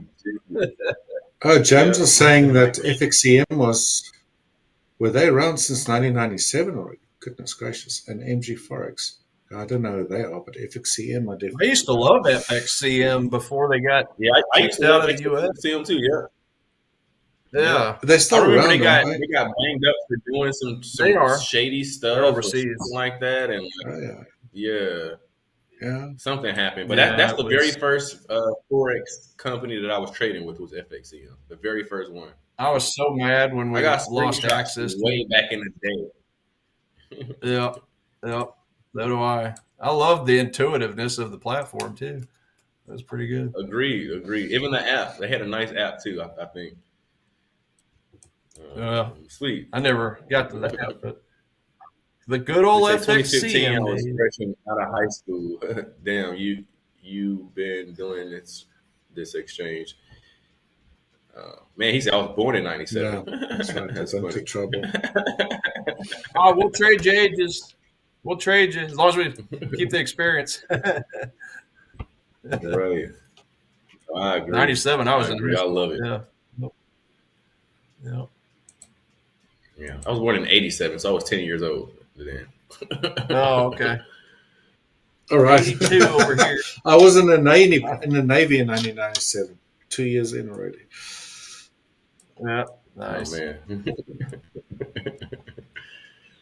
Gotta love it. Somehow we all managed to get here and all together. That's what the markets do. That's right. That's right. Right. Market brought us together. I love it. Money God. I literally sometimes wonder if I wasn't trading, what would I be doing? And I honestly don't even know. Like, I literally don't even know. Like, we talk about passion in your career and what you want to do when you grow up. I can't imagine what I'll be doing outside of this. It's weird to even think about it. Well, my whole thing was I was thinking of going pro at bowling. I was going to try to get on the PBA tour. That was where I was at for quite a few years. Yeah. That was part of it. I'll say sometimes I've done quite a bit of like, just like small stuff, but maybe like acting, right? Like I'll probably be in like some role in some show or something. Yep. Yeah. I tried out for American Idol once. That was another early thing. You have to stay in the queue. Well, back in the day, I thought I was going to the NBA, but there were height requirements that I didn't had to pass that up. NBA? Oh, yeah.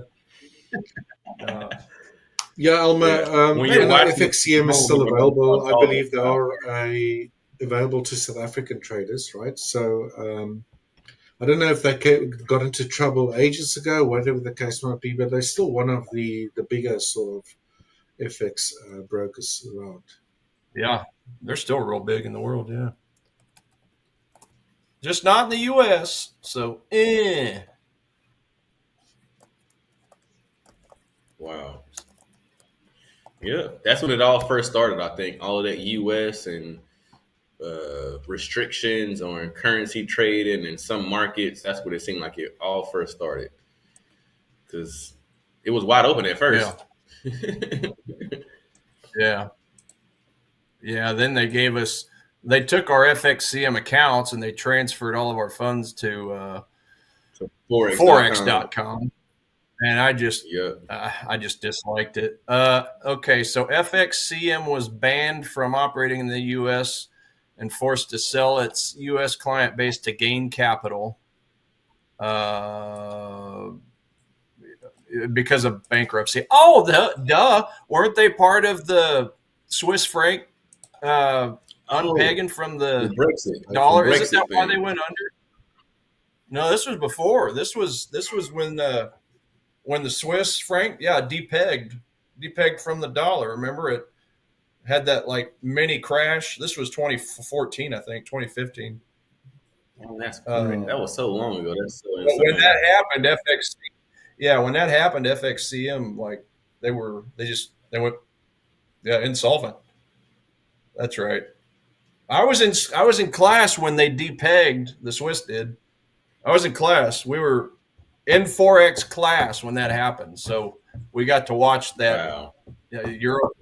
Euro Swiss and dollar Swiss just freaking flop. That thousand a front row seat in a Forex class. Yeah.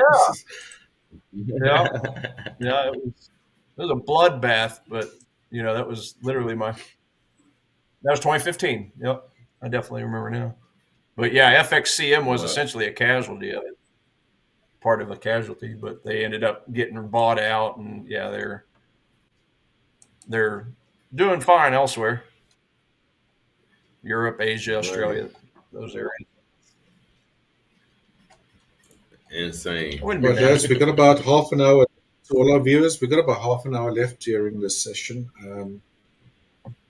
So if you've got any questions, please hit us up. Anything trading related, that is. I can't give life advice or financial advice. Well, you're the one that sat and cried in front of the psychologist. So I'm sure you probably learned something. Lie down on one of those little weirdy, couchy thingamajigs. At least I'm honest, you know. Yep. Hey, there's no shame in that. You know, the funniest thing about that, like literally when I first started, I didn't know that that was even a thing, but I just remember telling myself, I can't believe that you keep making the same mistake over and over again. Yeah. Like it was I was more mind-blowing. angry with That was myself than anything else. yeah. It was weird. Yep. It was literally weird. I went through the same thing. All right, cool. Let me just jump back into this. Let me see. I still got a bunch more actually. Yeah, I still got a significant amount more. So okay, cool. Most of them already marked up already, but let's kind of just draw the line, or move the lines, and kind of just reiterate them. Maybe add a little bit more to it. So cool. So this is EG. We just got that one marked up. EA. So EA was interesting too, but if you guys remember that I mentioned, let me take this off. This closed really low, and we had this 800 EMA here. So as I say sometimes, if there's two trades that are really close together, I don't want to take both of them. I just want to take one, right? So if you look at this, you can see that stocks go above here after you get the close below the 800, and you're targeting this low, which what a TP would be. You're risking $1 to make 64 cents, and that's just not good, right? The better play was EN, which we took, right? EN was the much better play. You were risking, actually, it's still only 0.94. This is basically just at a 1.4, and I think I had it slightly below or something like this, right? Which, to be honest, is super safe. You literally could have actually put your stop above this 200 EMA and had nearly a 2-for-1, but I was being super safe with this trade, right? So EN was the much better play than EA. So EA, although it did set up, sometimes you can have a trade that does everything that you needed to do. You got the 5,200 cross, right? So you know you're in level 2, right? L2, right? You have everything you really need. You have the M off the 200, right? And it drops. You have the outside the band, inside the band. You have the reload, right? You literally have everything you need. You have the 4-hour confirmation. The only thing is the risk to reward is off. And in those cases, it's a pass. If the risk to reward is off, it's a pass. You don't want to they might work one time, but long term, it won't work out great. So again, EN was a much better play. So I did not take EA, although it did set up the exact same way. We even had some divergence. If you look at this, you can see this leg was here, and then the next leg was all the way up here. But if you look on the chart, right, you can see we had outside the band over here and inside the band over here. Whoops. Over here. So once again, EN was the much better play over EA. So let that one go. I'm looking at something on my other screen. I'll get to it in a moment here. Since we got enough time, we still got like 30 minutes left. So GU, Tiger, I was hoping that GU would come up so I can short the pound. It doesn't look like it's going to do it. I'm waiting. No, I'm right there with you. Just being a mule. Yep, just as stubborn as ever. So we had the 5,200 cross, right? We know we are in level 2. We'd be looking for shorts off of this level here. Stops above, and not bad at all either. Same thing, risking $1 to make $2.55. That's pretty good.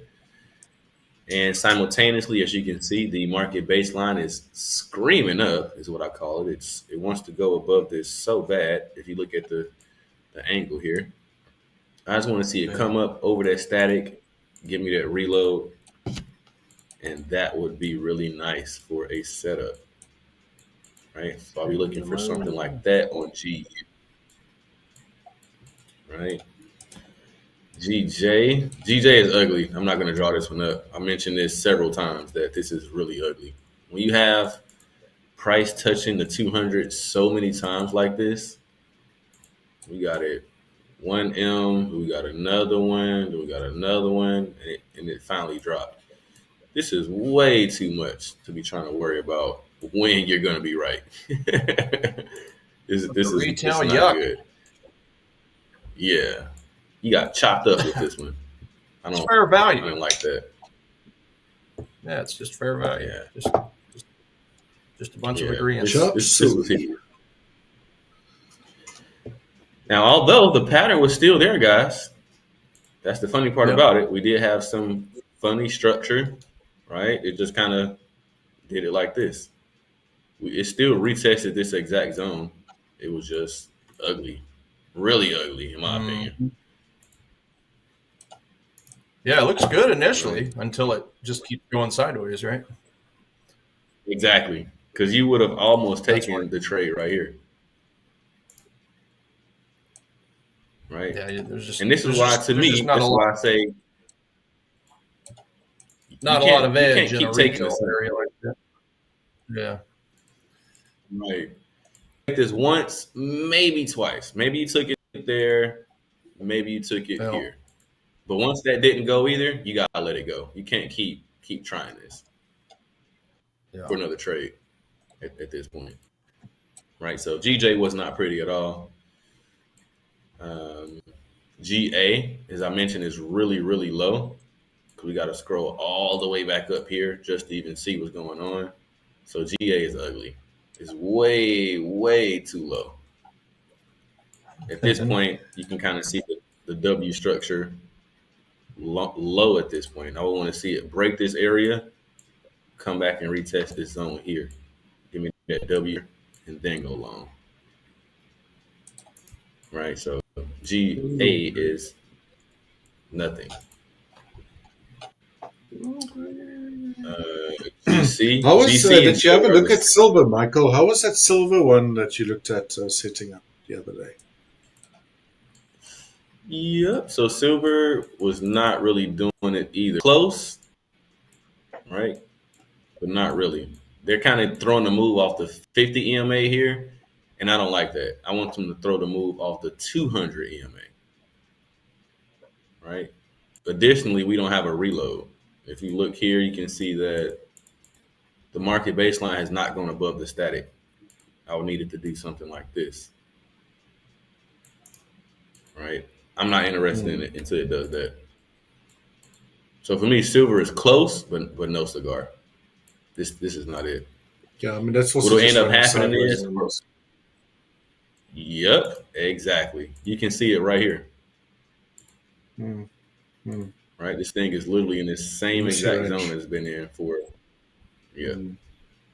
See, what I would say is the edge is not there just yet. For this whole week, right? Even longer. Yeah. Yeah, since the 25th, basically. It's about 5 days. Yeah, I'm watching the NASDAQ on the side here, and that's going nuts already. So news is not even out yet. Right.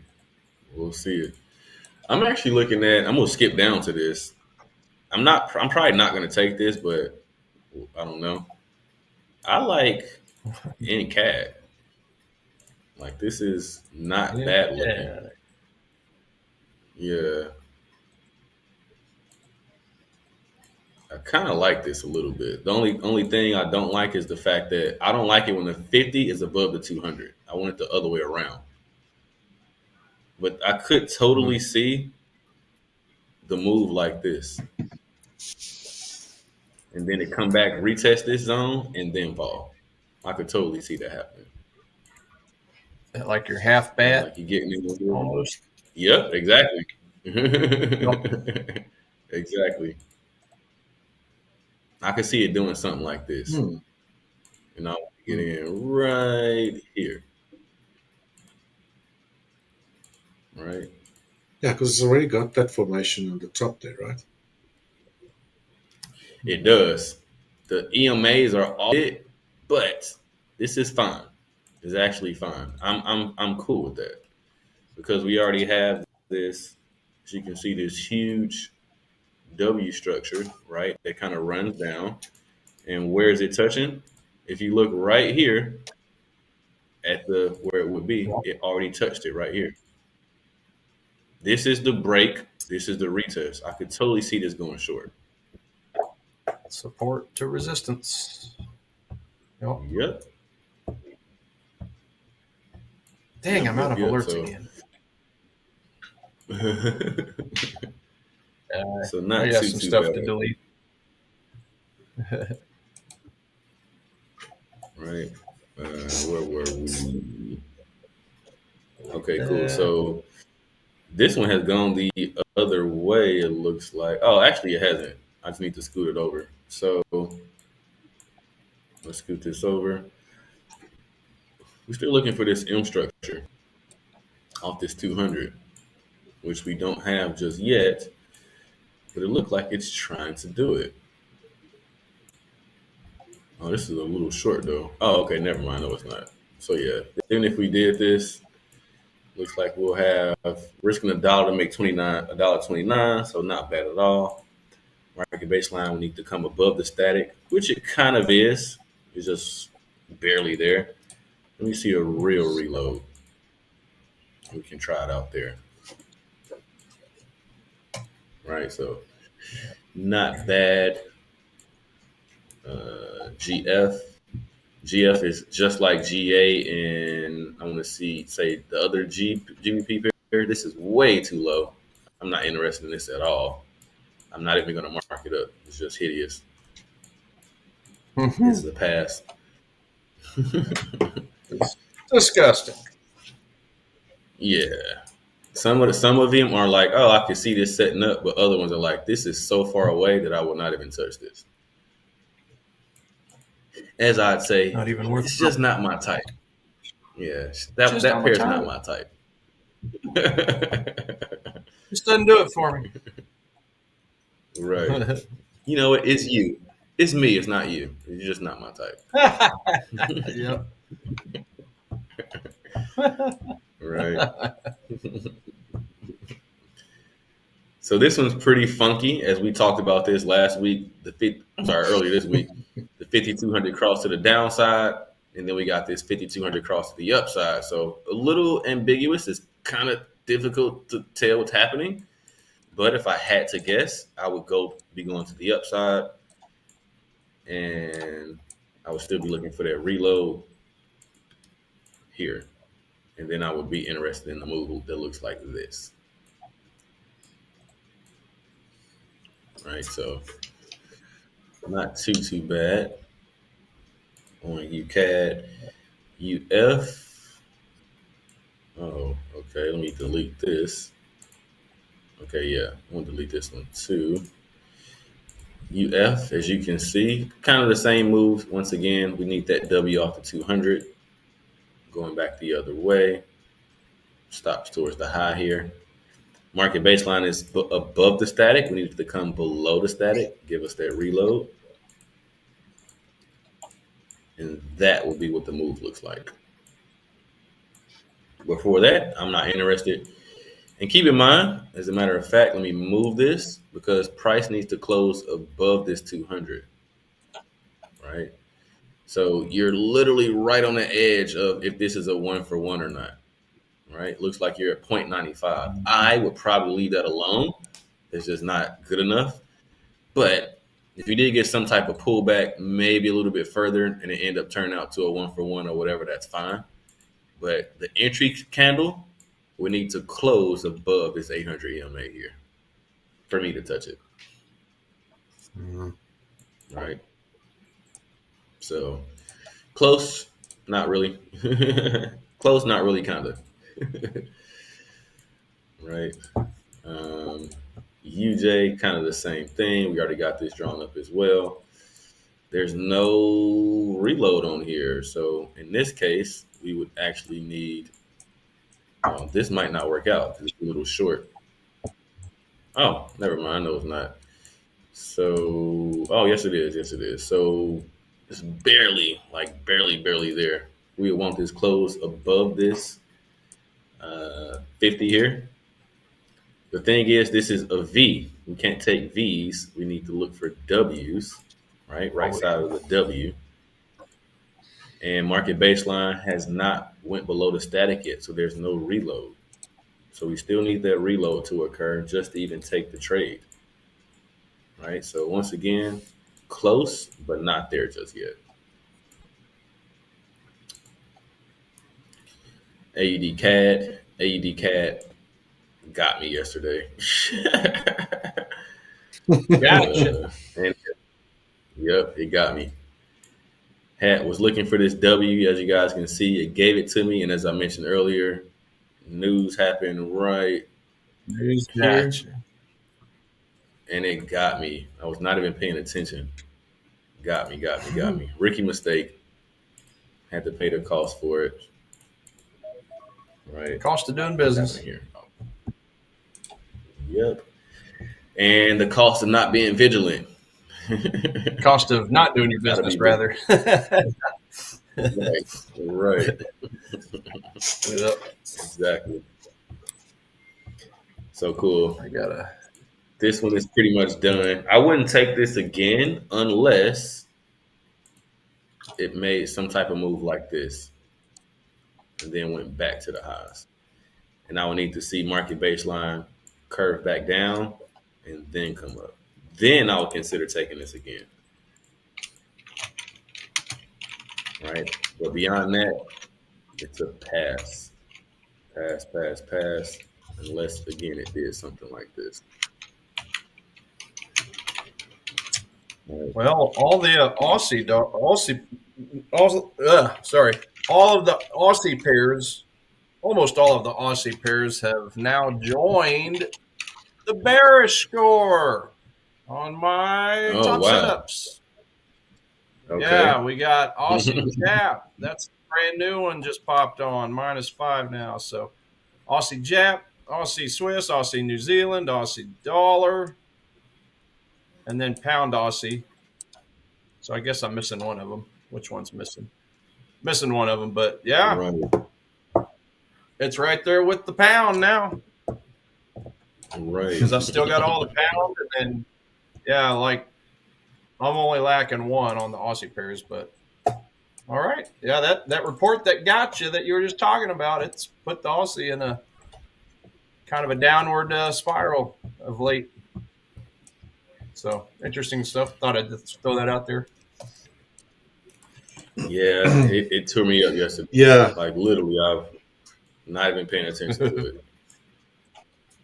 ADP non-farm, 13 minutes. Yeah.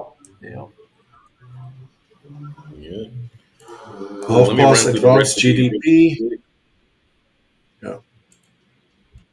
And I'll be pretty much. Please do so.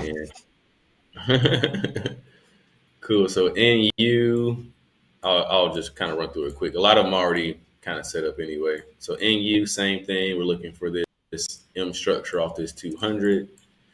Right. Target could be this ADR low here. And market baseline needs to come above the static for the reload. M's and W's, any half a bat head and shoulders, any pattern off the 200 requires a reload. So super important to have that. So that's what I'll be looking for on NU. NCAD, as I just marked up here. We'll see what this looks like. We got too much news, though. This is the only caveat to not taking this. And we have no 4-hour confirmation yet either. So maybe in minutes, maybe. But again, I think we have news at 9:45. So we'll just have to play it by ear and see. So that's that one. Yeah, Canadian is. NF. Yeah. 9:45. See, we want to leave that alone then. I definitely don't want to trade red folder news on the exact pair. I'll probably leave that alone. No. That will be silly. Right. It literally would. I might as well go to the casino. I'll be doing the same thing. Right. But cool. So we got the 5,200 cross here. We do have this funky pattern. This is not really a W to me. I wouldn't trade leg that second like that. I would need to have one more leg to trade it that way. So this is nothing to me. AUD/USD, we already have the markup for this. We're looking for a pattern that looks something like this. All right, close below the 800. Remember, it needs to close below for it to not bounce off of it. Here, we are in level 2. Right. And yeah, market baseline needs to go back above the static for that reload. Then it will be good to go. Right. So that's what we're looking for on AU. AF is ugly. AF looks like NF. We got this. When the second leg is lower than the first leg, I don't want to take it long. I want to see one more shoulder and then long. So when it pans out like this, I never take this move. Because it could easily make one more and take you out, and then you're looking crazy. So I will leave that on the long. EF, it's very similar to the rest of them. Lots of level 2 trades, as you guys can see. We're looking for these moves off this 200 EMA. And target could be all the way down here at the ADR low. Market baseline needs to go again back above the static for the reload. And that move will look something like that. Let us know we are in level 2 once this crosses as well. All right. And I think we got just a few more. 1, 2, 3, 4, 5, 6 more. Let me zoom through these really quick. We only got 10 minutes left. CAD yen. I told you guys, this thing never set back up, so I'm glad. This one is going. FJ is pretty interesting looking. Yeah, we in this sitting this channel up here. I don't want to take FJ. It's just kind of ranging. Yeah, so that's done. CAD Swiss, if anything, we'd be looking for something like this. Give us that W structure off the 200. Move this down a bit. So still a 2-for-1, not too bad. By the time price gets to the 800, you should definitely be at break even. So don't worry about it. And then we need that reload, of course, on the TDI. All right. AN is sitting in the same channel too. We don't want to touch this. All right. It's just kind of sitting in the same little area here. So that's a pass. AJ. Yeah, AJ is really high at the top. I wouldn't touch this either. We do have a fresh 5,200 cross. So if anything, we know we are in level 2. Whoops. We know we are in level 2. And I'll be looking for that same M structure off the 200 going short. All right. Actually, can go short all the way to this 800 EMA here. And that move will look something like this. Stops above. TP is all the way down here. And of course, market baseline will need to go back above the static for the reload. And that move will look something like that. And then lastly, we have NJ that looks probably just like this one. All right, let's take this off. There's no W. We will basically mark this one up just like we did AJ. We know we are in level 2. Right. Looking for that M structure off the 200. This one's a bit shorter, so maybe you don't take this. It depends on what it looks like when it sets up. Okay, so it's still good. You still got a 2-for-1, so that's not bad. And then of course, finally, market baseline needs to come above the static for that reload. Right. And that move will look something like that. And ladies and gentlemen, that is it coming from my side. I know that takes a long time, but it's only because I'm going through every nook and cranny. It don't take me nearly as long to do that's good. when I'm. And I hope everyone else that's trading Forex taking notes there, because I mean, you're building a very comprehensive watch list there of the ones you're looking out for, so you know. Yeah. What looks good and what all looks based on ugly. Right. Back end real quick. Switch me over to my chart. I just want to take a quick look at the economic surprise meeting before we get out of here. And I'm going to save this on the trying to get my alert to stop. Sorry. I copied and pasted the economic surprise scores, so tomorrow we can compare it when we get back in because of all the news. So back in, if you would, just flip on over to my chart real quick, and we'll take a quick look. Yeah, so there we go. So the Aussie dollar, I was just saying, everything went to the bearish, to my bearish bias. So it's now tied with the Canada dollar. So that's the only one that was not in the bearish camp was the Aussie CAD, and that's understandable because the CAD is just as weak as far as just recent surprise meter, right? So, but yeah, the three strongest are still the same. Nothing's changed. New Zealand, Euro, Swiss franc. Dollar is hanging out in the middle, so it's going to be interesting coming in tomorrow's stream and see where we're at. We'll do a little compare and contrast just to see how much they changed after all of today's reports come out. So that is where we stand. And so just thought I would point that out real quick before we get out of here. Nice. And if we can go back to my screen there from. Yeah, what's real quick. I see asking you which pair you holding. Third ed. Yeah. Oh, okay. What was the question? I'm sorry. Which pair are you holding? Which pair? Oh, I'm not holding anything at the moment. No, I'm out. I'm basically, okay, my screen's up here still.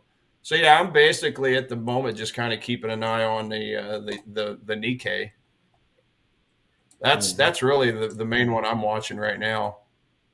Not too far away, but we are creating a lot of liquidity below this little, below all these low points. So I need liquidity to get it snatched up, unfilled orders in my 10-minute demand zone, and then it's off to the races to the upside. But no, I'm kind of like Michael and Coach Richard there. I'm kind of out, just going to sit back. These are popcorn trades of the day. We turn to our favorite chart, right? Whichever index, U.S. index or U.S. dollar pair, get a popcorn, put it on a 1-minute chart, and we just watch the earthquake telemetry machine go up and down like crazy, right? When some of these reports come out. But the important thing to remember on a popcorn trade of the day is to stay the heck away from the buy sell button, right? That's the important thing. Just sit back and watch. One of the reasons why things are so quiet today, Liquidation Lab, is because of that. The red folder events coming up. It's going to be quite volatile, I think.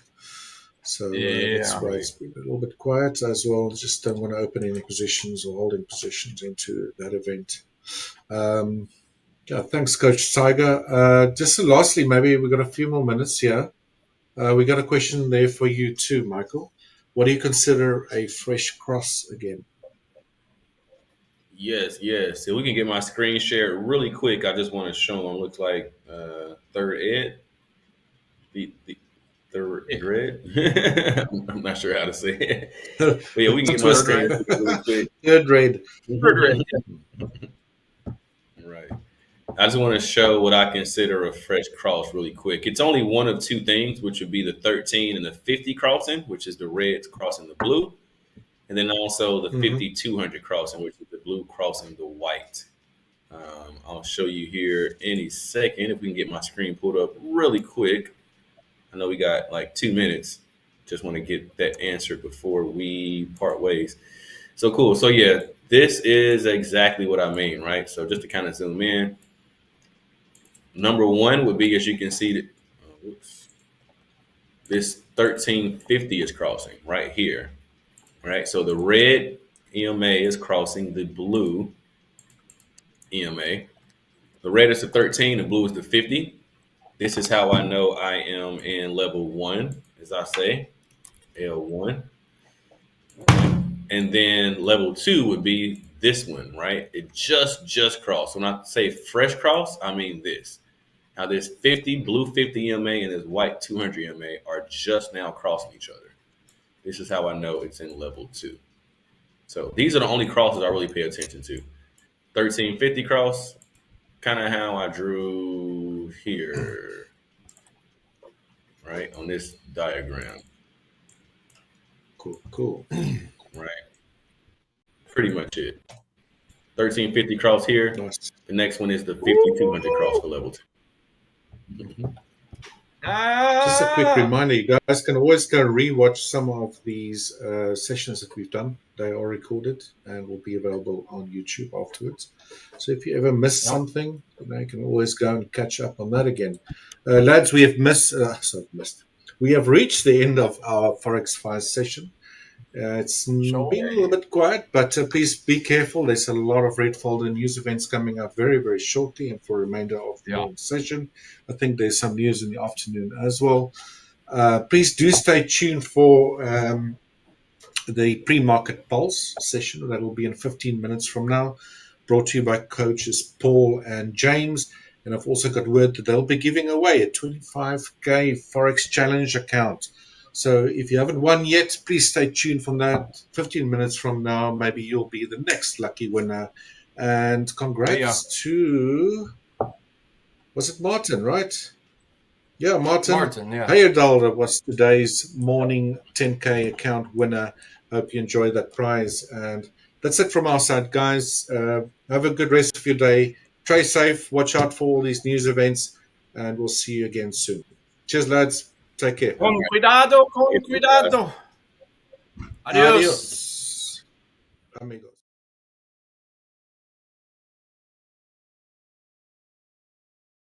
In this video, I'll be talking about some